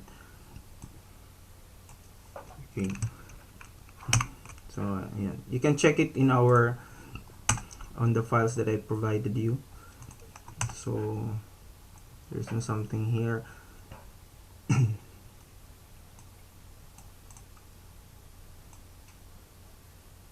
Okay.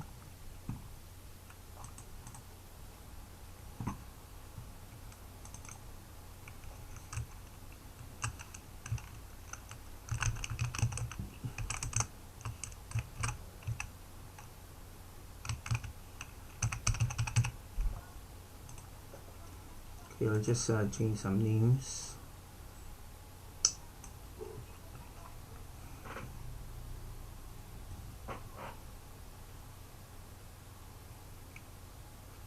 Okay, so I'll be showing you about entities.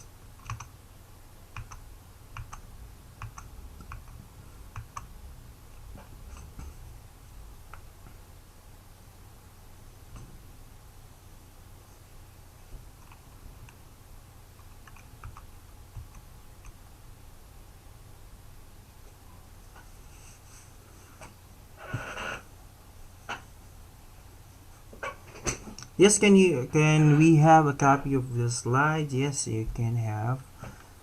I'll just check on this before I'll distribute.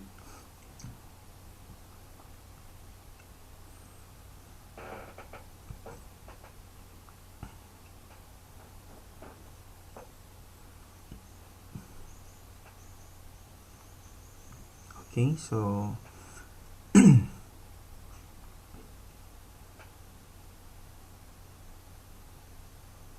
okay, so if you don't have any more questions, so let's try to check on the browser. So normally,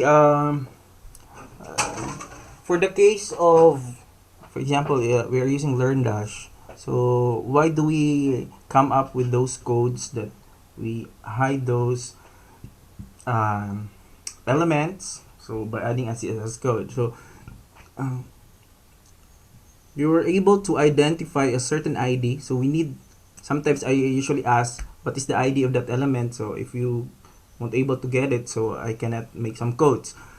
So this is how to get, this is a Chrome. So you will have, Chrome has a dev tools. You can check, for example, if you want to remove this part, so you can have inspect element. You can have here. So this, as you do the inspect element, you can see the actual code of your site. So you can see here. So H2 display block. So yan. So you can have here. So this part, this is a code. So you can simply check. Oh, what happened to this code? Let's try to.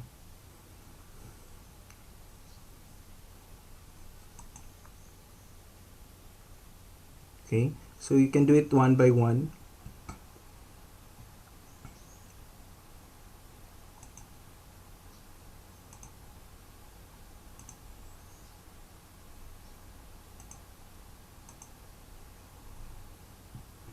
Okay, so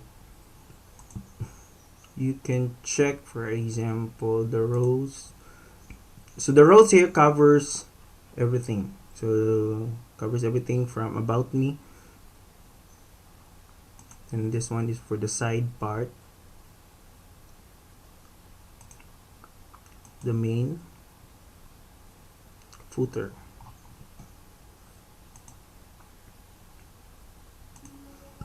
So you can see here, we have here ID. So you can have that one. So this is how to identify what is the ID, what is the class name of this element. So you can use the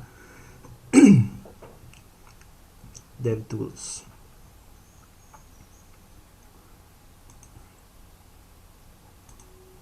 Okay, so I guess it will be clear to you.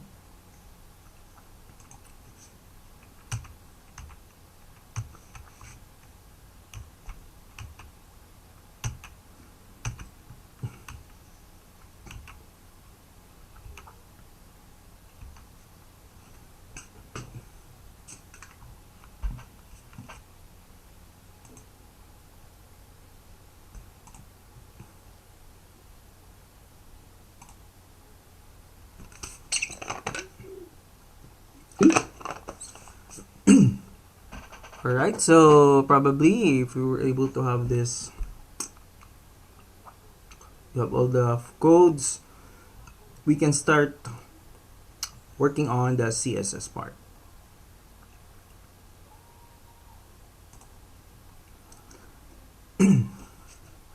Okay, so shall we proceed? So I would like to know if we can proceed, guys. So just chat if you're able to follow. Okay, so yes.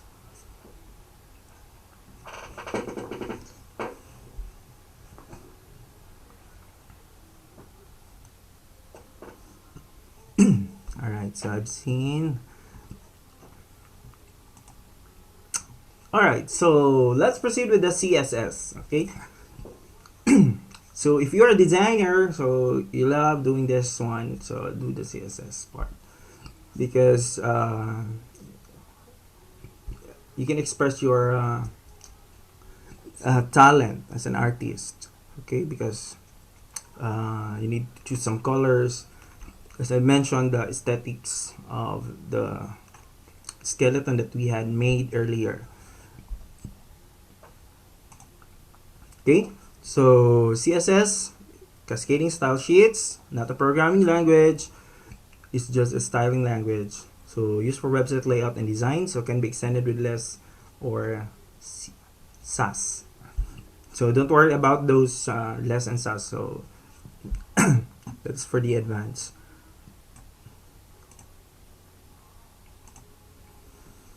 So three methods for adding CSS, so you can have inline, so directly in the HTML. So not recommended. So let's try to check whether we have an inline CSS in our codes.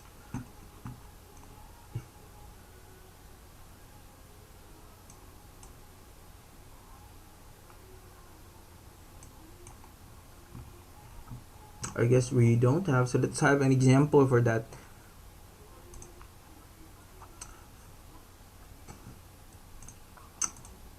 For example, in a row or in our main, so in example we need to or style it with background color. So sub brown. Is this brown? Right, so as you can see here, this is an example of a inline CSS. Okay, so you place your code or the design instruction within the element. Okay, so within the element, so you have here, we change it to color brown. So that's an example. Okay. So HTML has also what we call the comment line. So when you say comment, the browser will ignore its instruction. So just simply ignore it. So as you can see, it displays here. So if you want to comment this one, or you can place an instructions or special instruction with the other programmers, so you can do this way. Okay, so for example, if you want to remove this by using a comment, so you can have this one.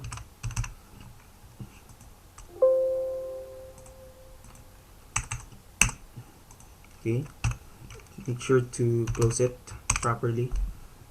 Alright, so as you can see, the links are not displayed in the browser. Okay, so you can do this one. For example, I think there is an error in this part, so I need to convert this one as comments.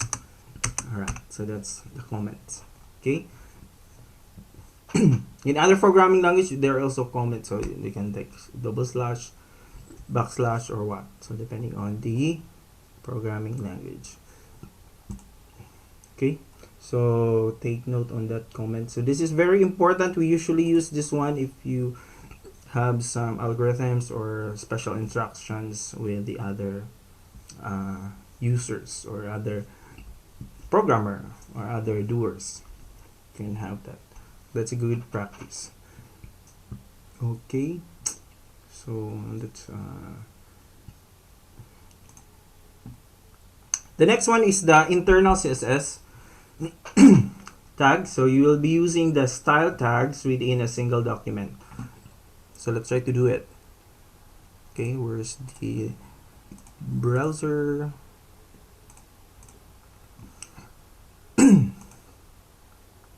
Let's try to transform this one to an elegant website. So you can add it in the head. Okay, so everything should be added in the head part. So like this one. So we can have body, and we will be using the font No, it's not that one. Oh, it's not. It should be body. Okay. Some example. Family. Yeah, it's family. So Arial, so you can have Arial. So sorry, I forgot to initialize the style tag. Okay, so you need to have a style tag. Close that one. Style. Alright, so you have here. Oh, what happened to our page? Font family. Okay, so as you can see here, then let's try to check. For the CSS, commenting in CSS is different from HTML also. You can do this way. Backslash, asterisk, then the closing is the asterisk backslash. As you can see, the default font is this one. That I guess this is Times New Roman. That is the default font that we have. Then if we want to change the whole body to Arial, you can have this one. Okay. Then, for example, Arial is not available in your system, so you can have an alternative by adding some comma, then add it. Okay, so okay, remove this double. Okay, so Arial is not available. It will go here and go here. So then everything is not available, so it go to the default, which is the Times New Roman. Okay, so I guess it would be great for you to have that design.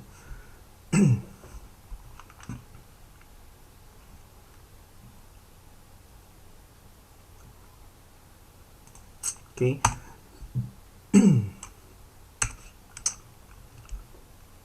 That's how to use the internal CSS. So for the syntax, so in my example, I use the body as the selector. So you are selecting a body. So whatever HTML tag or class name, ID name, equal to this one, like body, it must be styled with this instruction. So whatever you set or settings you made, it must be performed. Because you are selecting body, the rest of the body will be using the font family Arial. In this page, in this slide also, so like the H1, so you can have declaration like color blue, font size 12px, so you can have that. So each settings must be closed with the semicolon, so that's the terminator for each settings. Okay, so it's better also to have good formatting styles on your CSS. Okay, so which is so there's also what we call asterisk. So you just simply use this one. So asterisk is calling all the elements inside this HTML. So let's create a box in size. And you have the border box. Okay, so yeah, that's it. Yes, you cannot see it. So normally the purpose of that is to have everything here in a box. So next is we'll configure the header part. So as you can see here, class, div class, header. So when you're calling a class, you must start with a dot. Okay, so so that's a dot. Then you can have, let's go to background.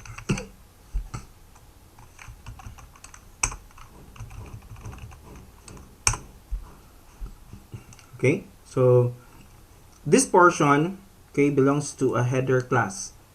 So everything in here has a background chartreuse. I don't know how to read it.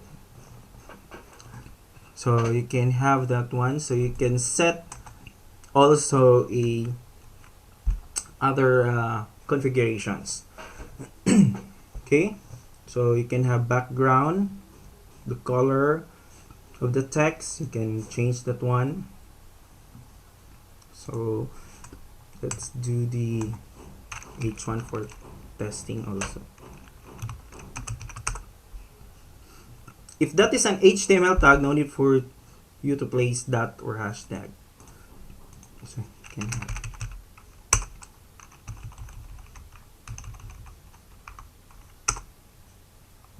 Alright, so all of the H1 here, H1 are changed. Okay, that's how to do the coloring style or do the CSS. Okay, so let's proceed.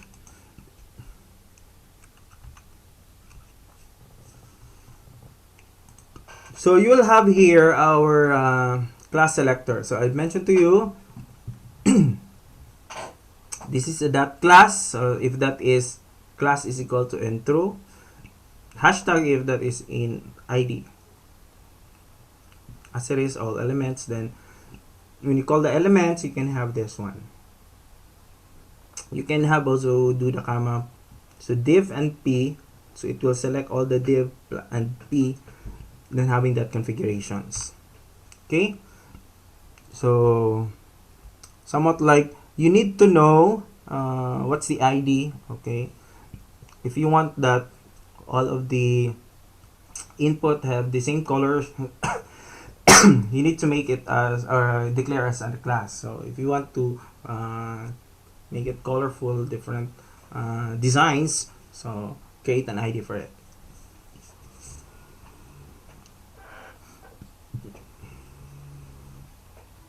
Okay, so that's then that's a very important. Then the CSS box model, so this is very important also. If you have some elements, okay, you can have this one. You need to familiarize. So in our div, so let's go back here. Okay, let's try to look. So you can check that one. So as you can see here, this is the box model for this one. So the margin has set to, so there's a margin here. So actually you can tweak this one for testing, but it won't reflect on the server's data. So yeah, this is only for your own debugging. So you can have that. You have the border. Okay, so you can have the padding. So this one, let's try to check.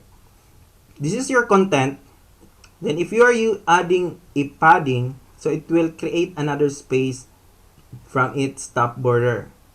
Okay, so the next is the margin. Okay, so content, the content of the box where text and images appear. Okay, in our example, the about me, or I guess that's about on my website. Okay, rather, this is the content. Then padding clears the area around the content.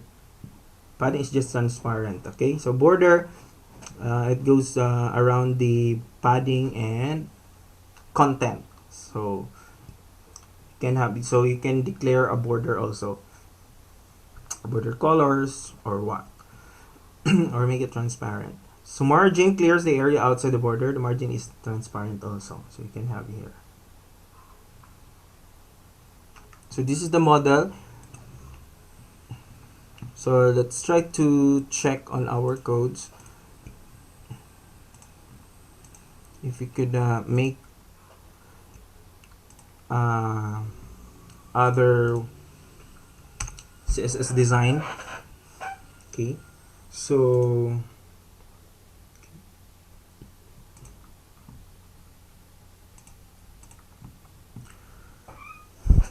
let's have here, so this is you can check it. So when we say padding, so there is padding left, padding top, padding right, bottom. So when you are using this format like this one, so padding px, so it will give you the padding. Okay, so out from this border, this is the border, the out or the tip from the color green. So that's, so you can check. Okay, so you can check here when you declared padding then 80, so that the compiler reads it as padding left, right, top, bottom is 80px. So as you can see here in our dev tools, where's that?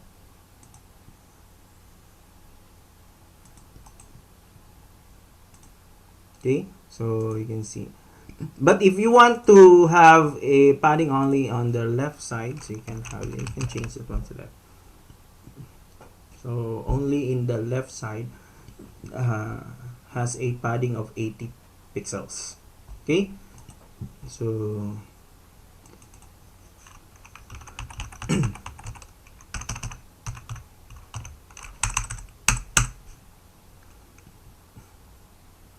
then we will transform the text and to make it center. Okay. Okay, so the purpose of viewport, if you can see here, so let's go back here. That's the purpose of the viewport. It will automatically adjust the working space in your browser.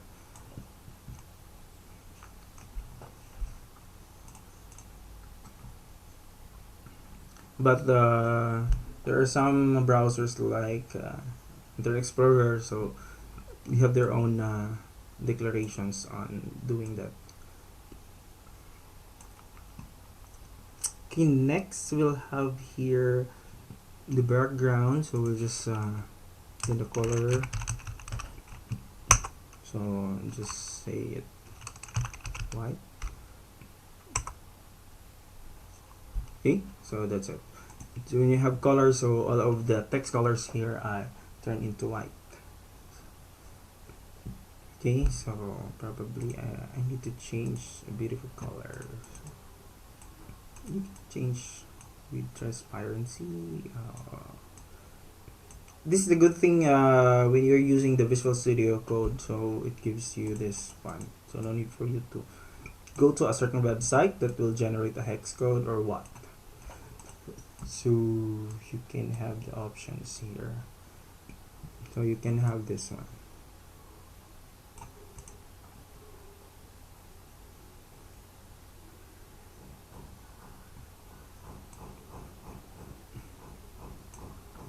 Okay, so you can use the hex color, for example, 1 EC9C. Okay, so that's looks so great. Next is we'll have our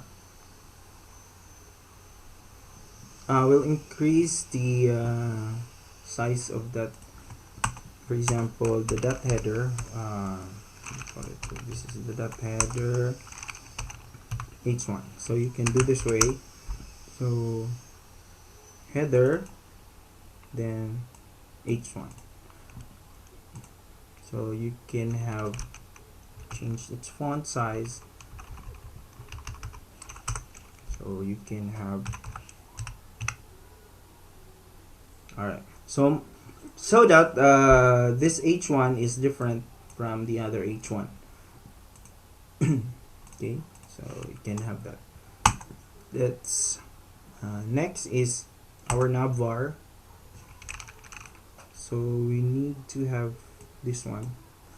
Since that is a class, you need to have navvar.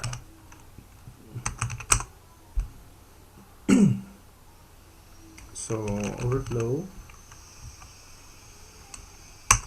Okay, so hidden. So there are some options that you can have that portion.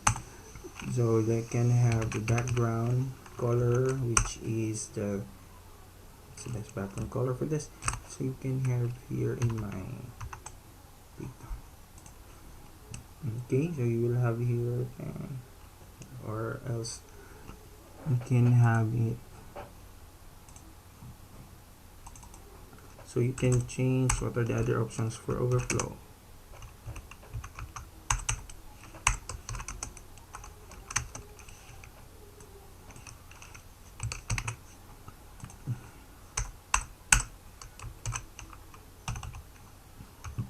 Okay, so these are the other options that we have, but we'll hide it as it overflows. So overflows, for example, you will want to resize the space within this that navbar, so it will just overflow the elements.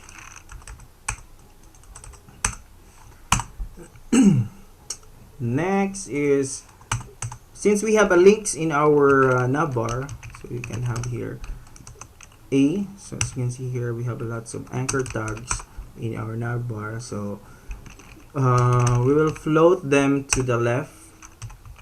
Okay, actually by default it is float to the left, but you need to set it whenever changes that we have. So display, so just display as block, so you can display none, so if you want to hide it, so you can have, for example, none. Alright, so it should be block. Okay, so what else? Color, so we need to change the color because we cannot see it. It should be white probably. Okay, so you can see it already. Then our text align, oops, okay, so text align,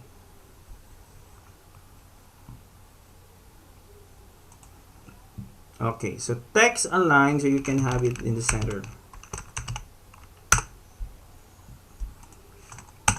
Okay, then we'll have here the padding, so you will have set the padding to 14px 20px, so that's would be different of handling. Okay, so our goal here okay, yeah, so you can hear if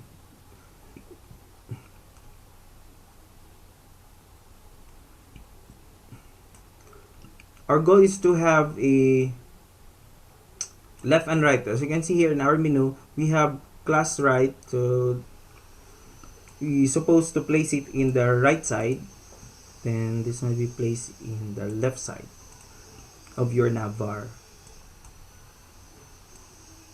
Okay, so let's continue with managing our navbar. So you can have here navbar. Okay, then we'll have here, if that is in the right, so the class is in the right, so we can float it, so where it should be in the right, of course. Okay, should place it in the right, so that's float, so that is float to the left, this one float to the right. So as you can see, it's not good to look with our navigation bar, so we need to have like, there's an underline, so we need to remove that one. So you can have probably in a bar a, when you say hover, that is when you do the mouse over for that link. So a anchor tag, when you mouse over the anchor tag, you will have new color or probably whatever you want. So you can have here hashtag dd, then okay, so don't worry about the code, so I'll already send to you. So we can have the color is equal to black, so you can have, there's no black here. Okay, so once you mouse over, so the color of the font is black, then you will have from white to black. That's for the hover part. What else we can have? Okay, so for the navbar, so we will make this one better. So you can have, for example, you are using a mobile phone, so you'll be using media, so media devices. For today's devices, we have a lot of media devices, so in order for you to cater all of those, so you need to know what is or what are the screen size of those devices. So that's not easy as that. So for example, if you want best devices for iPad, for any other, so you need to identify and place the settings in your website. But there's a good news: if you are using like Bootstrap, of course it will automatically adjust everything because it has already a settings. So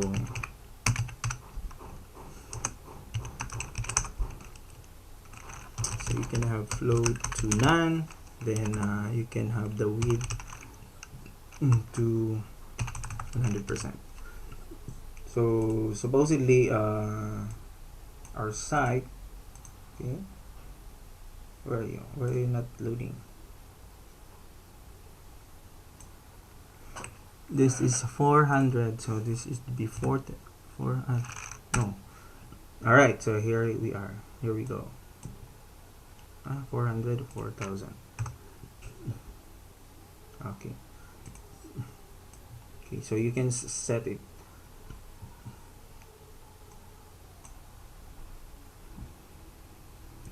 So the max width, probably you can navigate. We can have this one.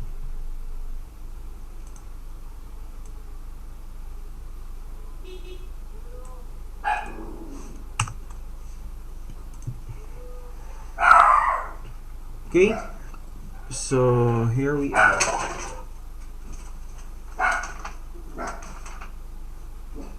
Like that. So okay.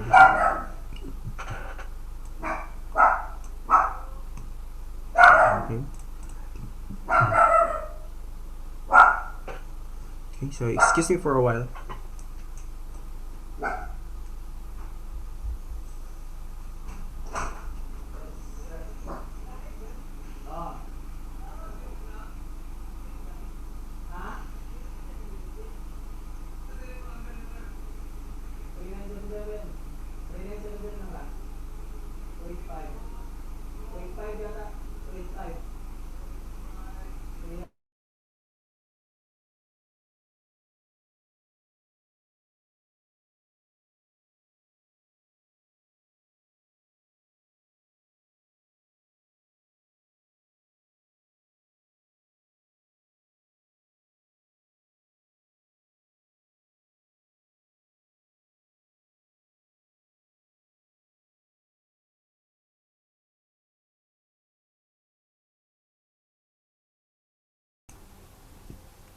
Okay, so as you can see here in our pages, so yan, so as you can see here, all of our navigations, okay, should be responsive based on devices. So you can have the screen and yes, you can change this one.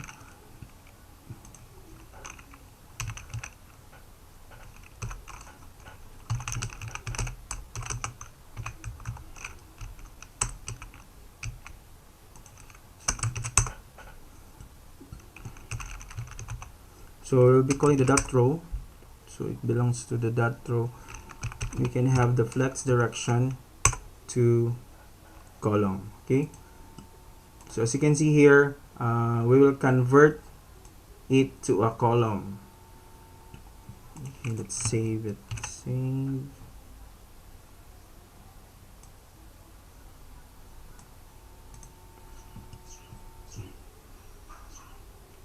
So loading from cache. Let's try to check.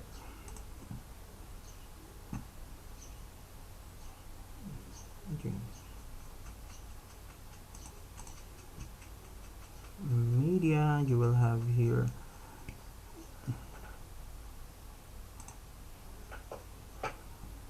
navbar search. Oh, what happened to our, okay.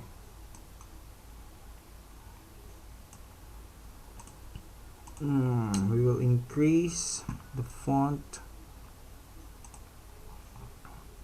probably. So okay, it would be better to have this 700px, then include this one. And how about the right? So we'll be using the 700 pixels as our basis for the width of our device. So the moment the browser or the size of the screen reaches this maximum width of 700, so we will transform that one together with the a navbar a dot right. So to the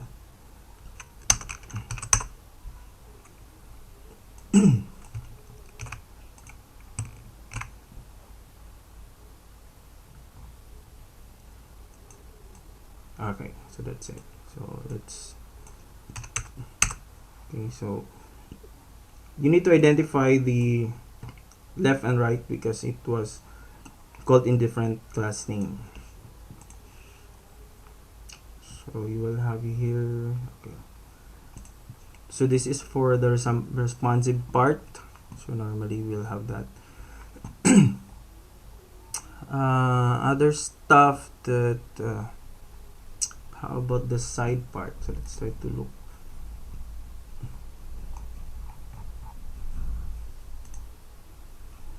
So this one, these are the side part of your page. So let's try to check our side part. This one, this side. So that is in a class. So that is declared as a class. So you will have here the class. No, it's the side. Then you will have here to flex that one. Okay, so by 30%. So what will happen to the flexing part? Okay. So it is from the left, so we need to flex, we need to divide this white area. Okay, so if you cannot see my cursor, so that's a white area, so 70%. Then we will have here in our main, we'll have to flex that one too. So okay, so let's try to check whether okay, it's not.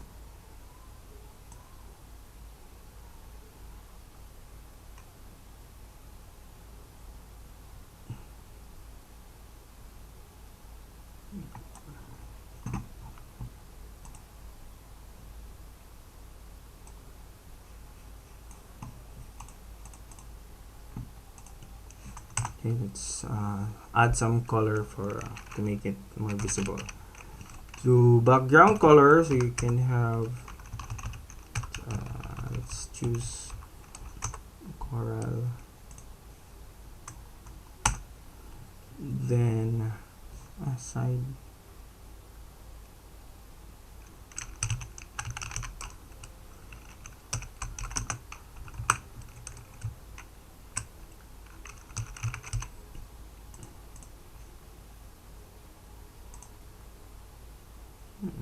padding. Okay, oh, what's that? Okay, so you have already here your main and the side. What else? We can have the main as copy paste this one. Okay, as white.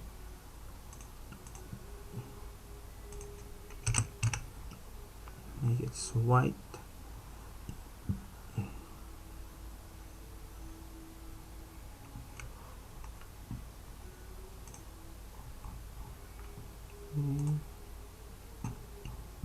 Oh, let's try to check why it won't transform.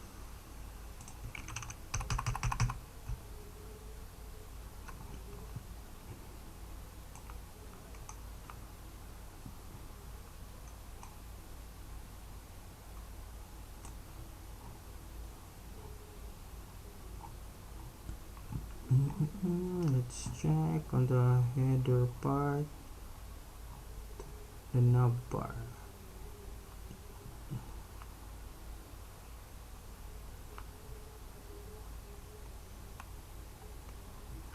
The row, I guess we weren't able to set the rows. Okay, we forgot the row since we are using that row. This is telling you to the whole row or flex because we have set the side and the other. Then flex wrap to wrap. Okay. Alright, so as you can see here, earlier we weren't able to run this because we forgot to set the row. So as you can see here, here's the row. This is the main the main part after the navigation. Then you will divide it into two parts, which is the side and the main. So you need to set that one. You need to display that one as flex. Then you will set the flex by 30%. So they will be divided into. Ayan. So this is the orange part is the 30% of your screen in your browser, and this one is the 70%. Okay, so then next is the footer.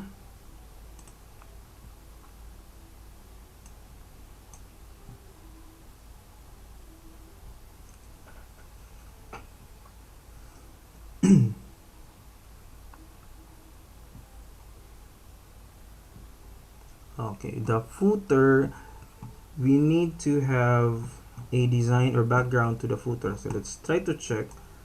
Footer is a class.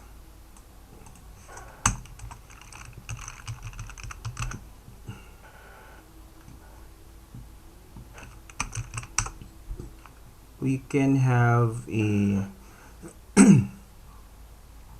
settings in your footer, so choose whatever color. So same as you can have the display the padding, which is you can have 20px, text align, place it in the center, then background, that is you can have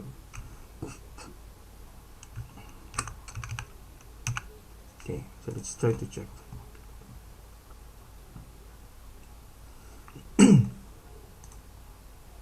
Okay, so you will have here the footer. So as you can see, there's a problem in the footer. So let's try to check the footer part. Maybe it was not, or it has been included to, okay, I guess it was included to the main. Let's check. So that's how you need to check. Now row. Okay, so that was placed inside, so you should. Okay, so that's it. So the problem is we were able to put it inside the main, so you need to place it outside the main because the main are already flexed to 30/70. It's ratio.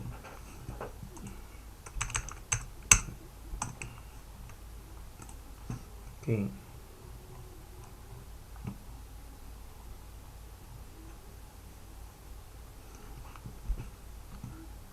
Okay, what else? We need to have Okay, so we will format this input box that we have here. We'll make it more beautiful by adding some CSS. So normally those are a very common problem that we have. How to make this forms, input box beautiful and good looking. So you will have here. So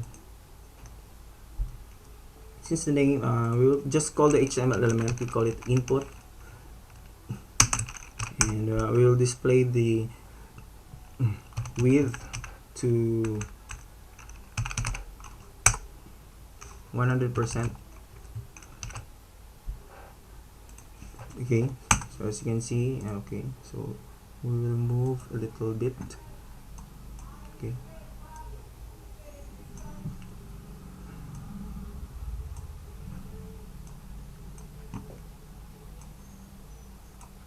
okay, so you will have here, that's the width. You will be using the rest of the screen available. So not the rest of the screen, but the rest of the 70%, as we have set this one as flex to 70%. Okay, so we can have, of course, the padding to make have some spaces. So 12px, we can have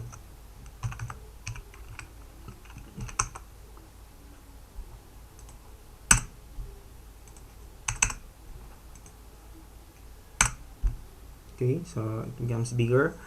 Then you can have margin to have space between other elements. You can have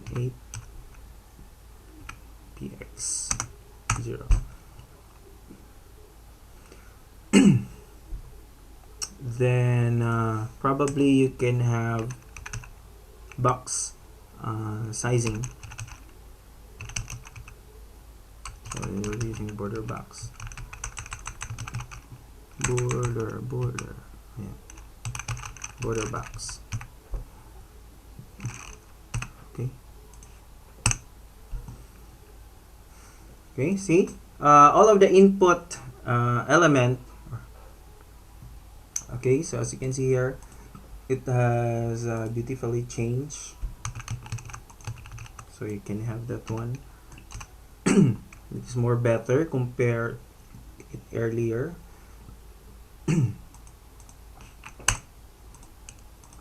How about this text area? Okay. Yeah, so you can have the text area. You can have, what's the name of this? Yeah, I guess this is select.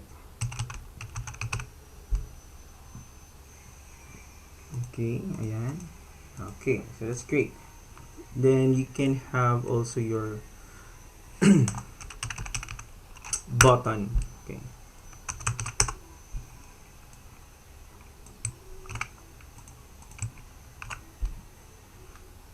Okay, so submit. So as you can see, your form looks beautiful compared to the other one earlier. So it's become now better. As you can see here, you can choose, then submit.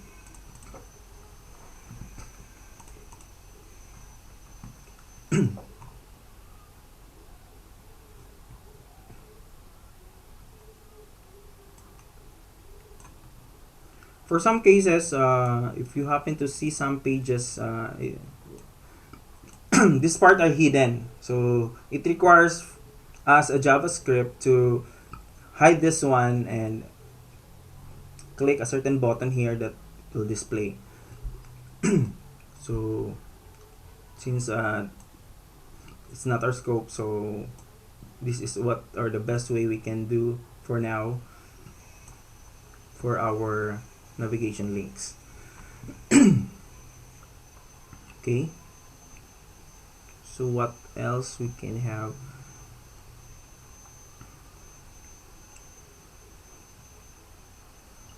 Okay, so there's a question. So what's the question?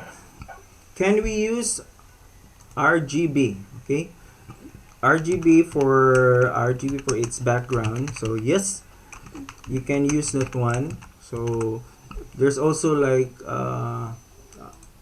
moving backgrounds, other backgrounds that we have. So you can have those background.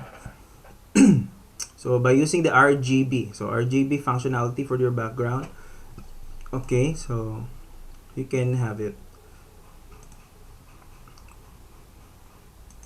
So what else we can have for the color properties?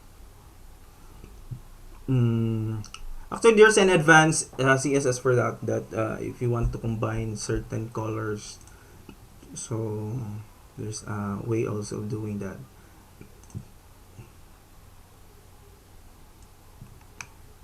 So what else?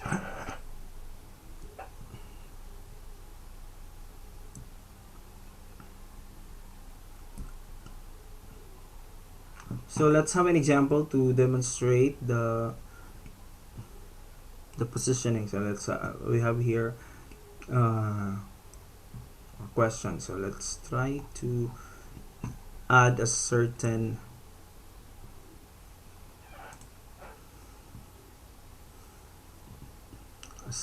div. So you'll have here, let's make this one.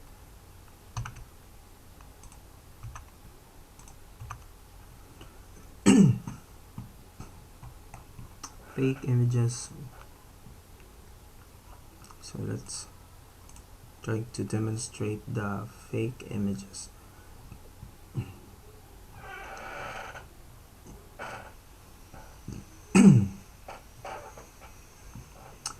Okay, so let's demonstrate for the case. So that is a class, so it should be fake images 1. You can have the background color. You get this one. Then with the width 100%. Then you can have adding 20%. Okay. So you can have here this one, so this part, this fake images. You can have just copy paste it.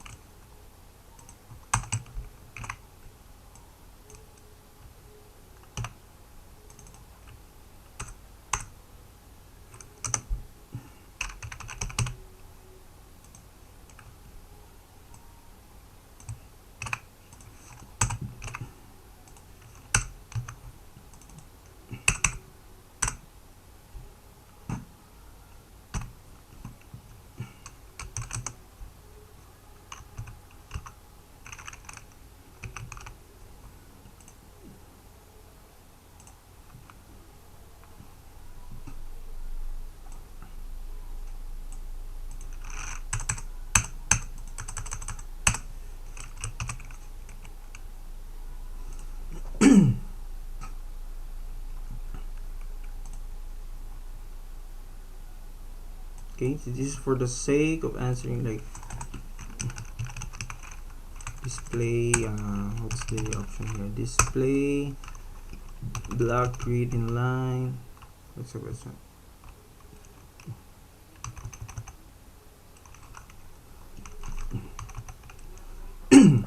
So flex, we're done with the flex. So block. Okay, so what else? What are the other options? Display none, inline.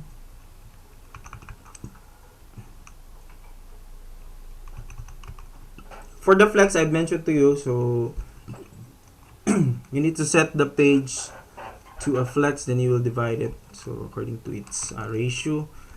You can have block, so you have here by default, so let's check if it has been set.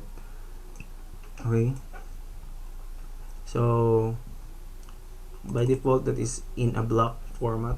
I block settings, so you can have this one as none. Okay, so when you're using none, so it removes the element, so the color red has been removed.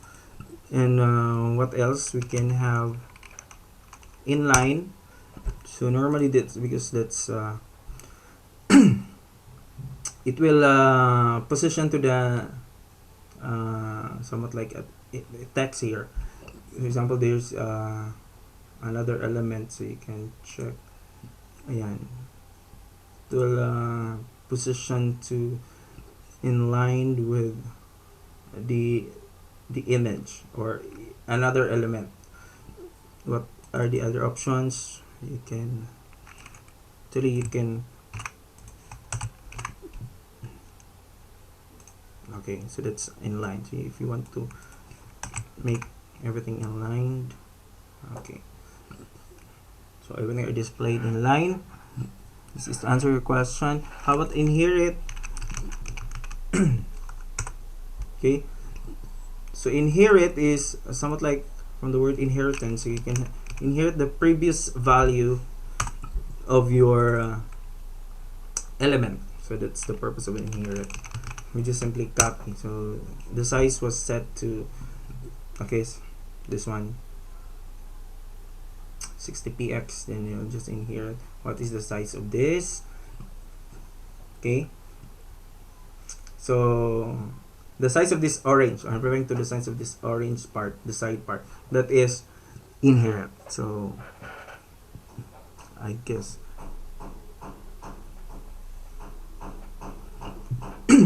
okay, so did I answer your questions?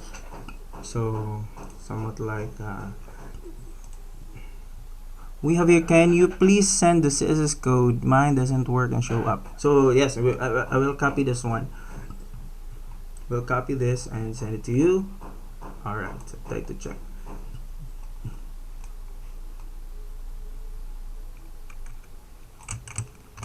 So we're still on the part of using a CSS within a HTML file. So kindly check on the shared doc that I sent to you earlier. So I'll be providing the okay, so it has been saved there, so I'll try to check the link again. Okay, so kindly check on the chat for the updated file. Okay, so kindly check the bottom part. Okay, so next one is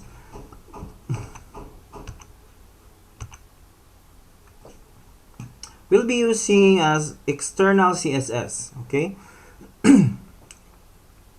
so as we go along with your development, so it might be you have a long file, long code, so it's a best way to separate this codes to another file. So that would be considered also.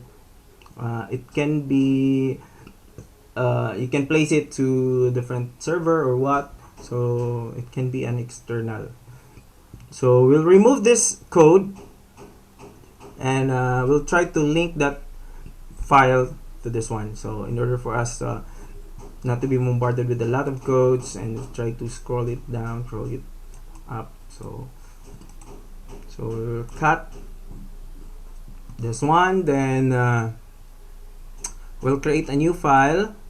We call it our master design. We're gonna add master design dot css. So the file extension is dot css. No need for you to place the style tag because the file has been created or created as .css. Okay, so let's try to check. Oh, it returns back to its normal structure. So we will be using another head keyword, or we call it tag. So we call it link. So we can remove this one, link. So style sheet, then the code would be just call the master design dot css. Oh, wrong spelling is wrong. All right, so yeah, it says here.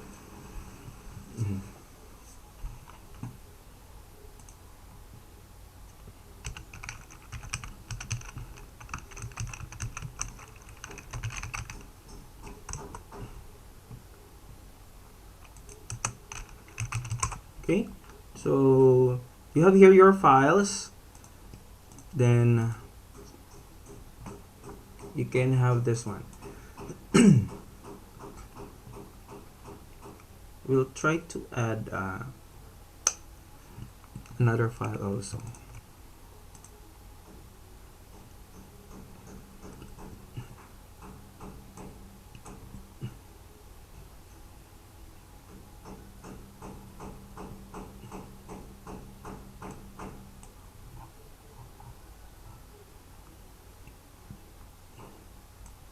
Okay, there's a question here.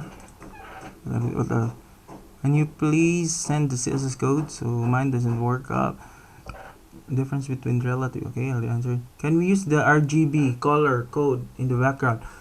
That's a background, so you can use the linear gradient. So you can find also other way of doing it. So for example, if you want to change the, I guess our main, we need to change it. So there's a request here to try to change. Let's try to background.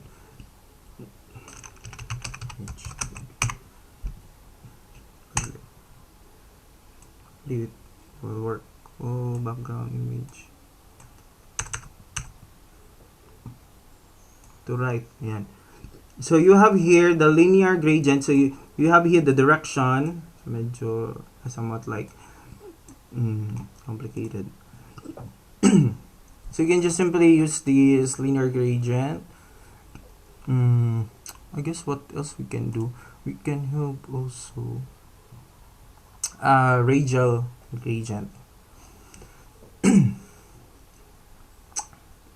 So you can just put some colors again. So you want to do that, so you can do that way. Let's try to have this, if it works. Radial. Oh, it won't work. So it should be two colors.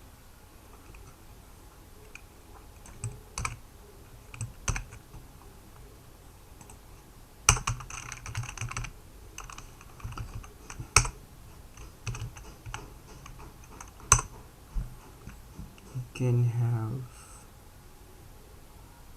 example red 10%, yellow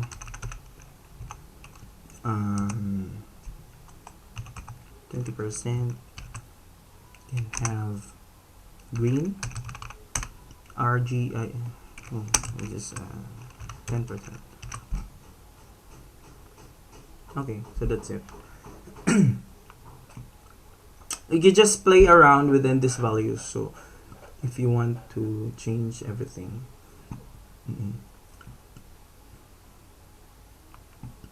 so we'll try to go back here.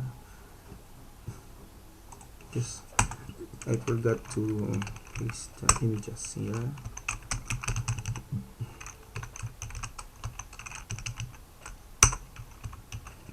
You can have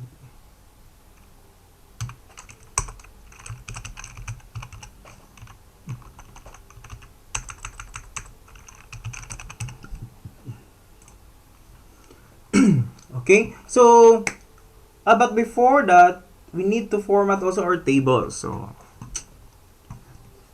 our tables, it must be also formatted. I'm gonna send you the update.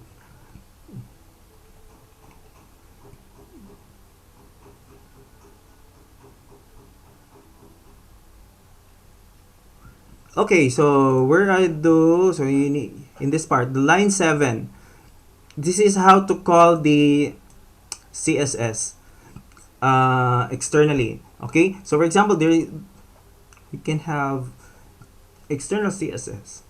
So you can just place here HTTPS, like that. Example, you can just place the address here. Okay, so you can call it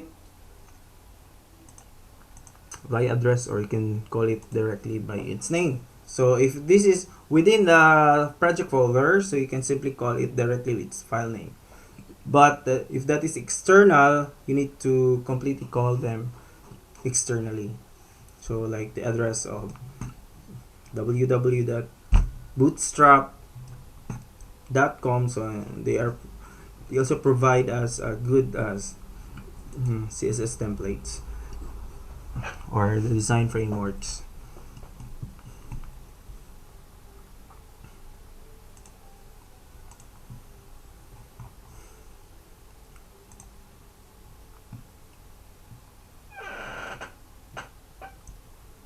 Can you show me again where do you declare call the master list? Okay, so am I answering this one? Yes, I checked the CSS, but Flex doesn't seem to display in Chrome. Oh, so make sure that you're updated, your Chrome is updated. And also, I guess Flex won't work on the Explorer 10. So there is a separate code for those browsers. Okay, so sometimes you need to add that one.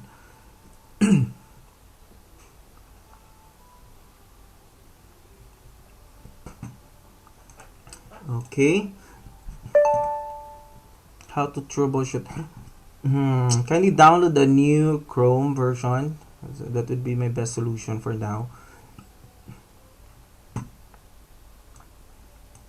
So kindly update or just download the new Chrome version.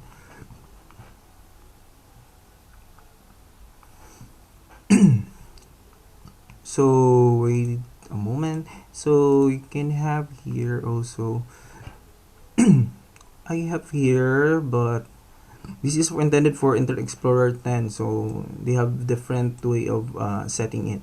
So since your problem you are using Chrome, so I believe that it should work to the new version of Chrome. How can I activate the codes in Chrome? Your codes are not activated. So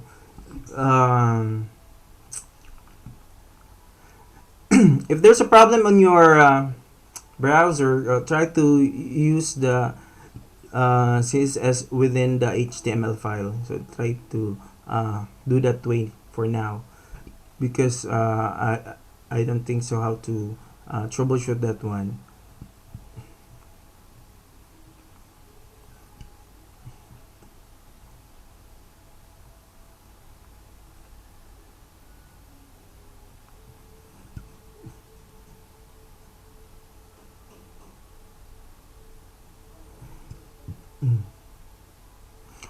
You're questioning. Okay. So I'll show you. These are the files that I have. So let's say to. Okay. So it runs on my Chrome browser. So don't get confused. This one. So I run our page in a live server for demo purposes. Okay. So this is the purpose of demo, to make it live. The moment we make or we made any changes on our code, so it will automatically reflected to this to this browser. But on your part, since you're not using a live server, so you can simply reopen, refresh the browser. So open this index.html for you to see the results.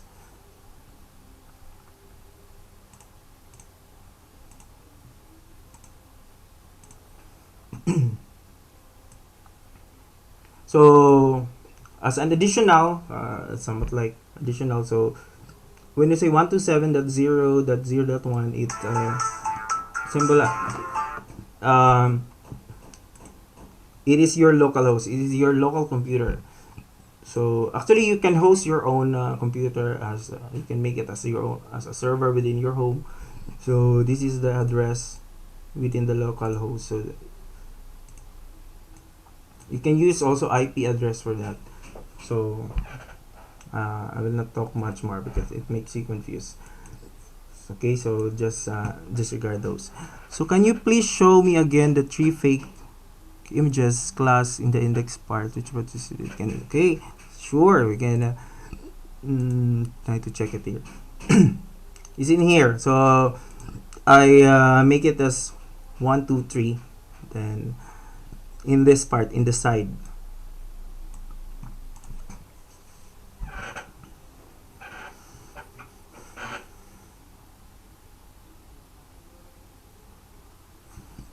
Okay, so please let me know if I'm answering your questions. So no need for you to use the 127 address. Just simply call it, if that is within your project folder, call it directly the file name. If you place it in a folder, please add a folder. So just like in our images.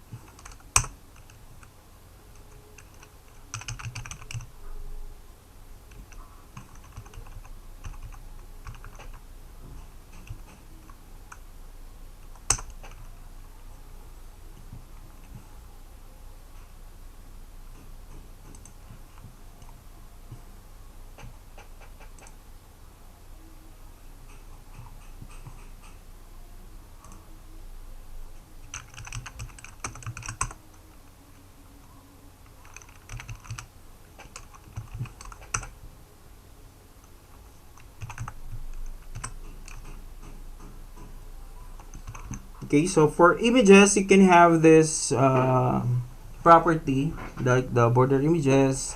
Aside from the height and the width, so you can have this one, this instruction. Okay, so that would be another option for you. You can use pixels if you're familiar with the pixels or percent. So what's the difference? So percent is that is how many percent you should be set within that page. Okay, so pixel is definite uh, definite unit. So pixel, so it should be, if there is 10 pixel, whatever the size of the page, size of the screen, so it performs only in that value.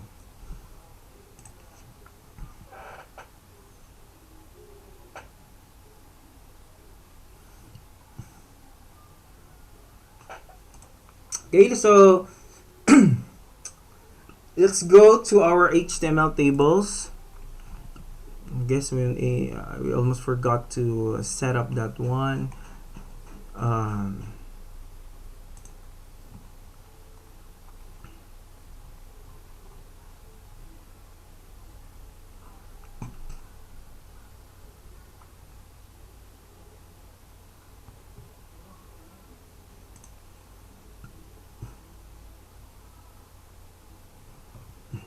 so it would be better to populate more data on our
Okay, so we're just populating data on our tables. Okay, so in reverse perform, white becomes red, center should be center. What happened? Did you? Okay, I don't know why it becomes red. So we have here. Then we'll call our table as customers. Okay, so let's do this one. So in our table, we'll go customers. Or no, it should be customers. All right. So you'll have the border collapse. Oh, that's spelling wrong.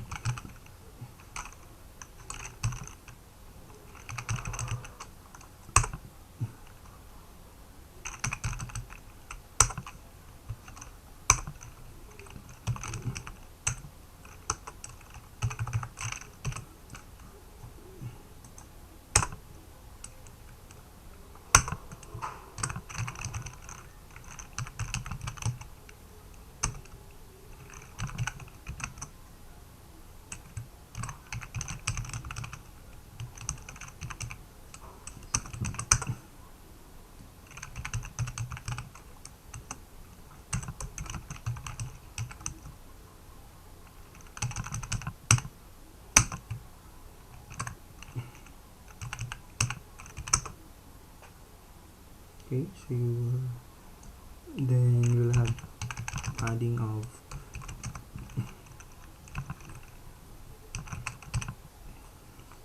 okay, so this is what I've shown or mentioned earlier, that the padding is the space between the border and the element. So element here is Pedro, and he will check that one. Then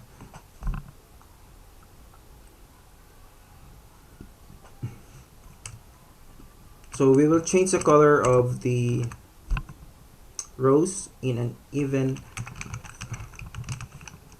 So customers, the tr, the nth child, even. So you can have the background color.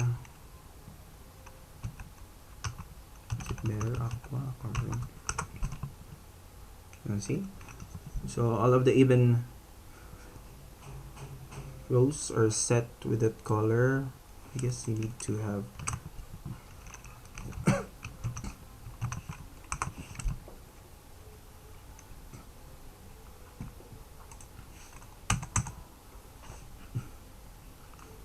then if you want to add some hover, so the moment you do the mouse over, you can change the color of the tr. What is that tr? So don't get confused on that. It's table row.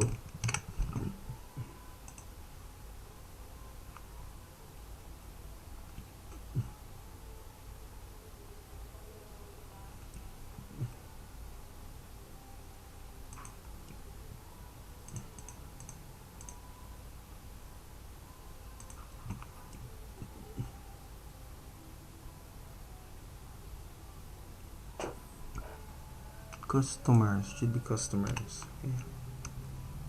All right, so this is the functionality of the hover.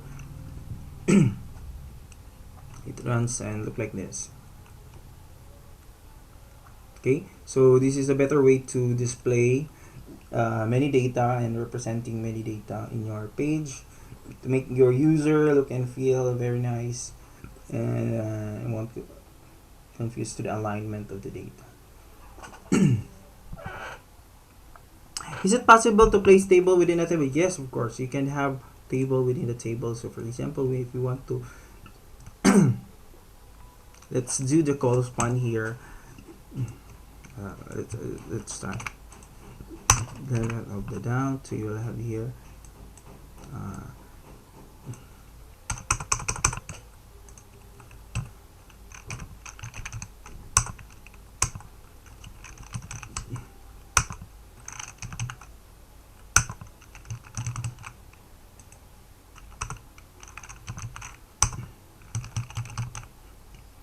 Yes, hopefully it works.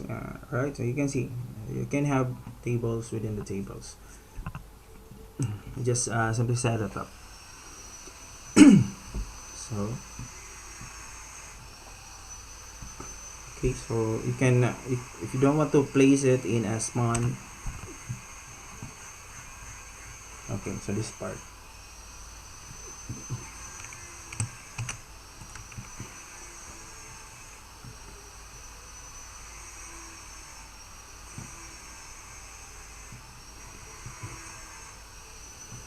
I guess we have we're able to cover some advanced, but it's okay. So hopefully that you've learned something here. So if you have any questions, so with your task, so you will have a simple task. So kindly check on that file. So there's a task 1 to 8 there. So you should able to create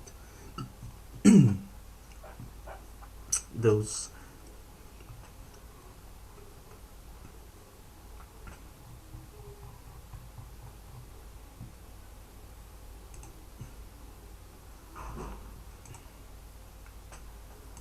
Okay, for the Q&A, so let's try to check.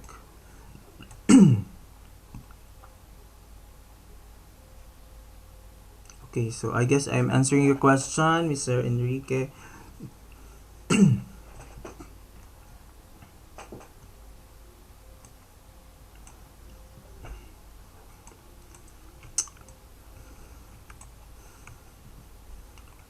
So I'll be copying this code and send it to you via a Google Docs. Okay, I'll remove the old one.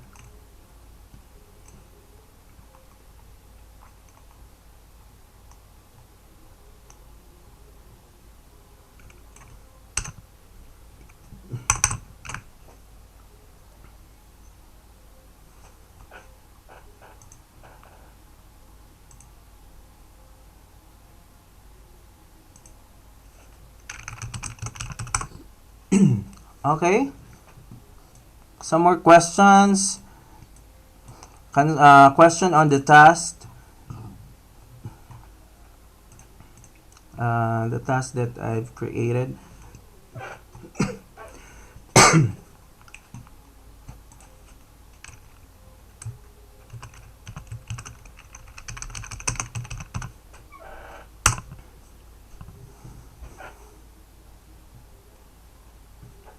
Okay, so both CSS. Okay, we'll just simply copy this one. Okay, so I'll just place it on the bottom part. Okay.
Resources. So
Okay, for the task, can you check on the comment element, the element that is commented. How do I say that?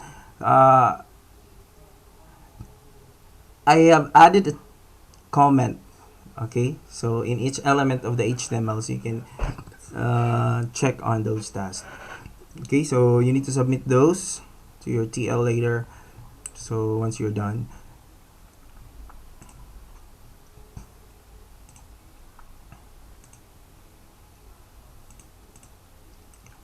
so I guess I need to create another copy with the so make a copy.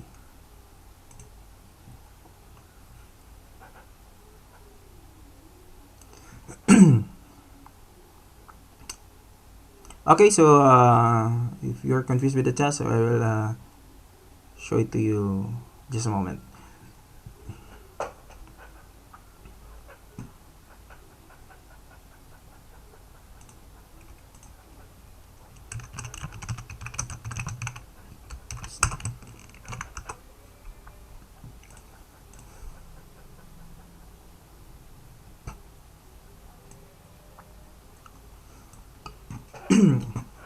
Right, so let me have your attention. So for the task. So you can see here, task 1. Make all anchor tag navigate each section of the page when we click. So when you click entities, it should go directly to the entities part. So that's how to check it. Then if you click tables, it will go to the table part. Okay, so that's example. Task number 2, create a heading element from H1 to H6. So this is an example of H1. You need to create from H1 to H6. Okay. Okay, your task is very simple. I guess you can do it, guys. So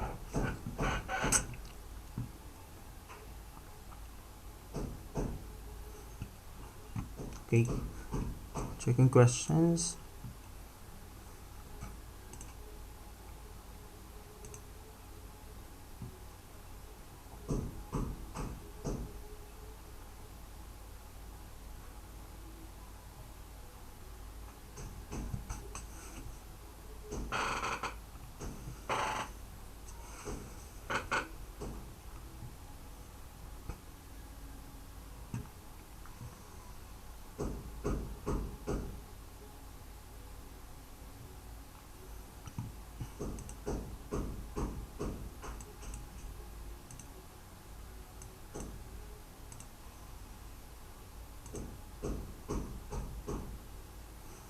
Okay, so please use the Outsourced Doers email for you to view the files.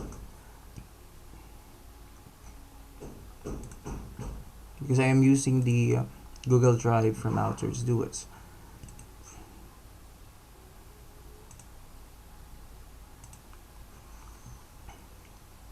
So I've created 2 files. Okay, so maybe you can go to the copy the copy version. So for those who cannot open the other one, so still here.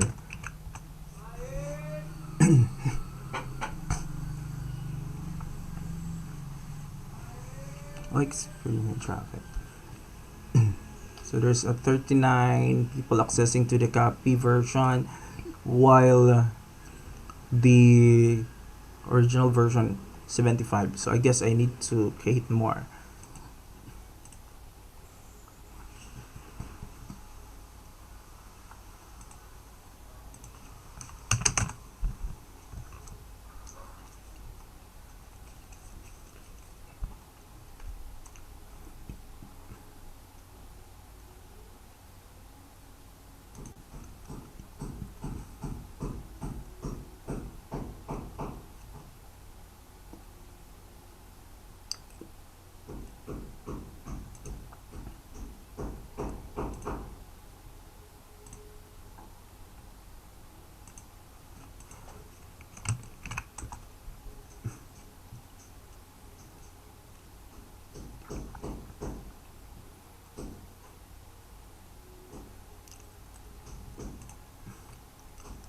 So if you cannot open the file, please close the tab or the window so that it won't increase the traffic.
But some of them already access the files, the copy too. So this is the third file. So to those who can't access it, maybe you can send your email, or you can type in your email here. Yes, you can have a copy of it. Maybe that's the best way to do that. Make a copy for your own so that it will increase enough traffic. Thanks for that idea.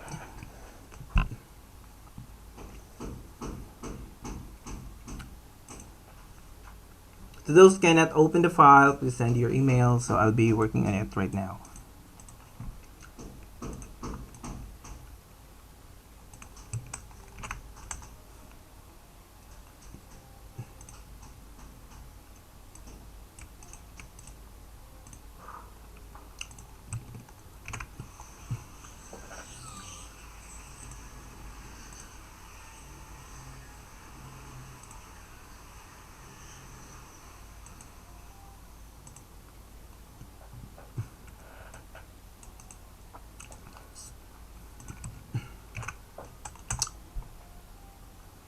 The file you're trying to access is the source code.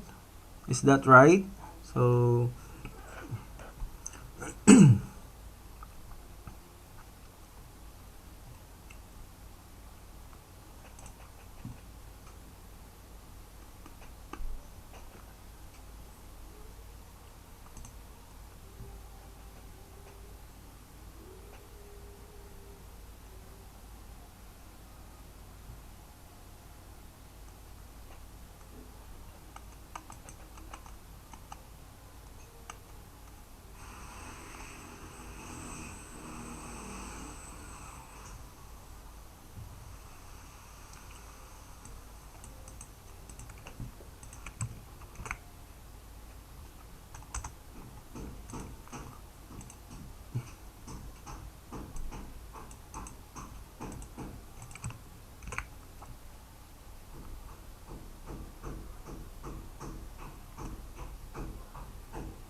Okay, you can place your files to the other folder. However, you must able to know how to locate them in order for it to work properly.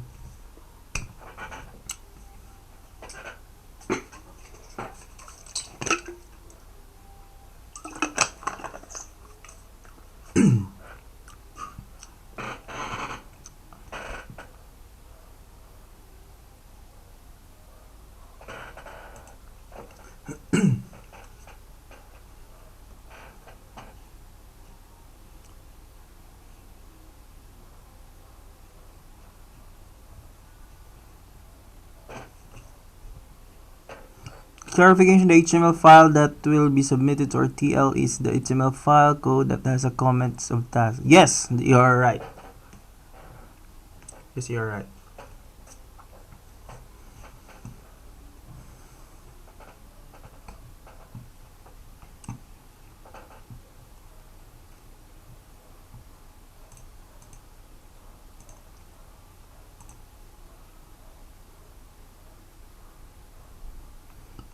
Just want to clarify what to do. Want us to do with the task 3. Task 3. Let me check. Okay, for the task 3, you need to use the HTML entities that will display a subscript and a superscript. Okay, so subscript and superscript. So in the example here is the distance formula in algebra. So don't worry, you will not solve it.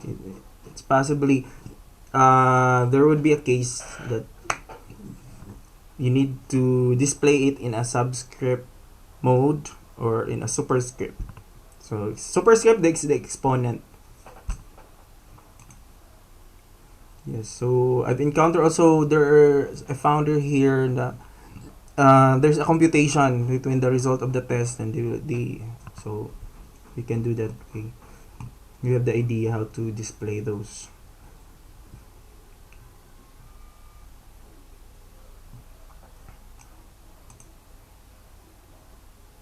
Cannot access the code, so kindly check. Can you send me your email so that I can invite you?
Okay, just display the formula queen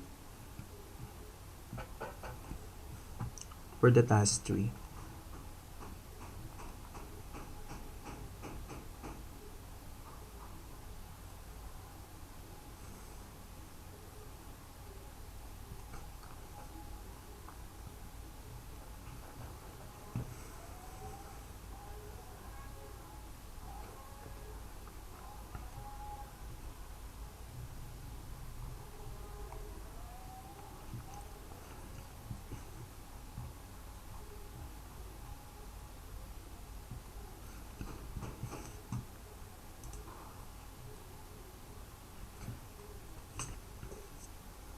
Okay, do you have any more clarification, questions, problems, accessing with the files? So we are about to end our webinar. So once again, thank you so much for bearing with me. So link for the presentation. Let me check. I'll give you the link. Okay, so I'll just give it to you. Hold on a moment.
Okay, the name of the CSS file, it can be whatever you want. So as long as it it is linked to your HTML files.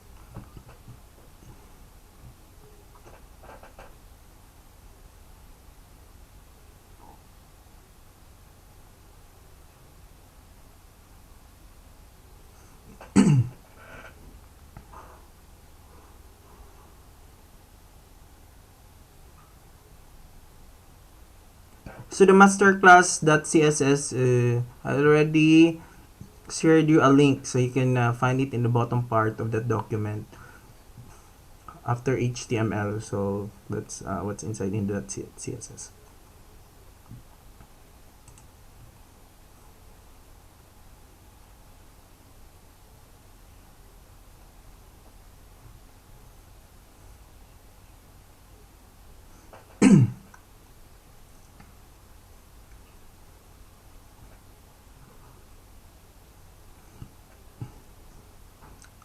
Supposedly you need to submit it by 10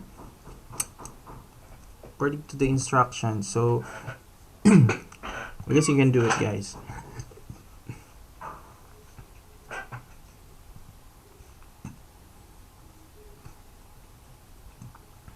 Access denied. So kindly send me your email, the OD email here, so that I can add you to Cyberlua.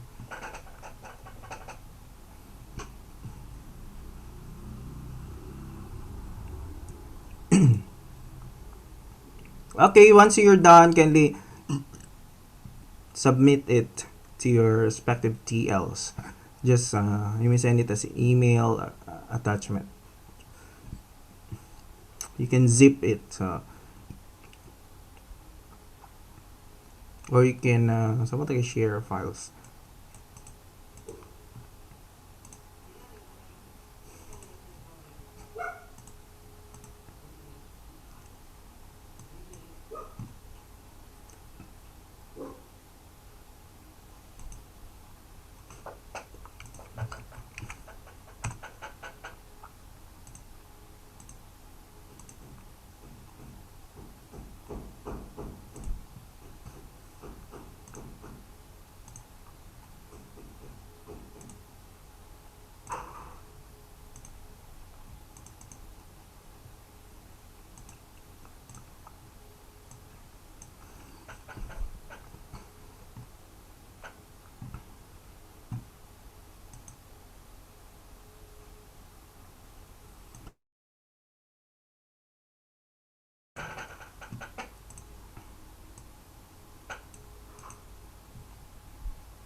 Okay, please send it as HTML document and CSS document.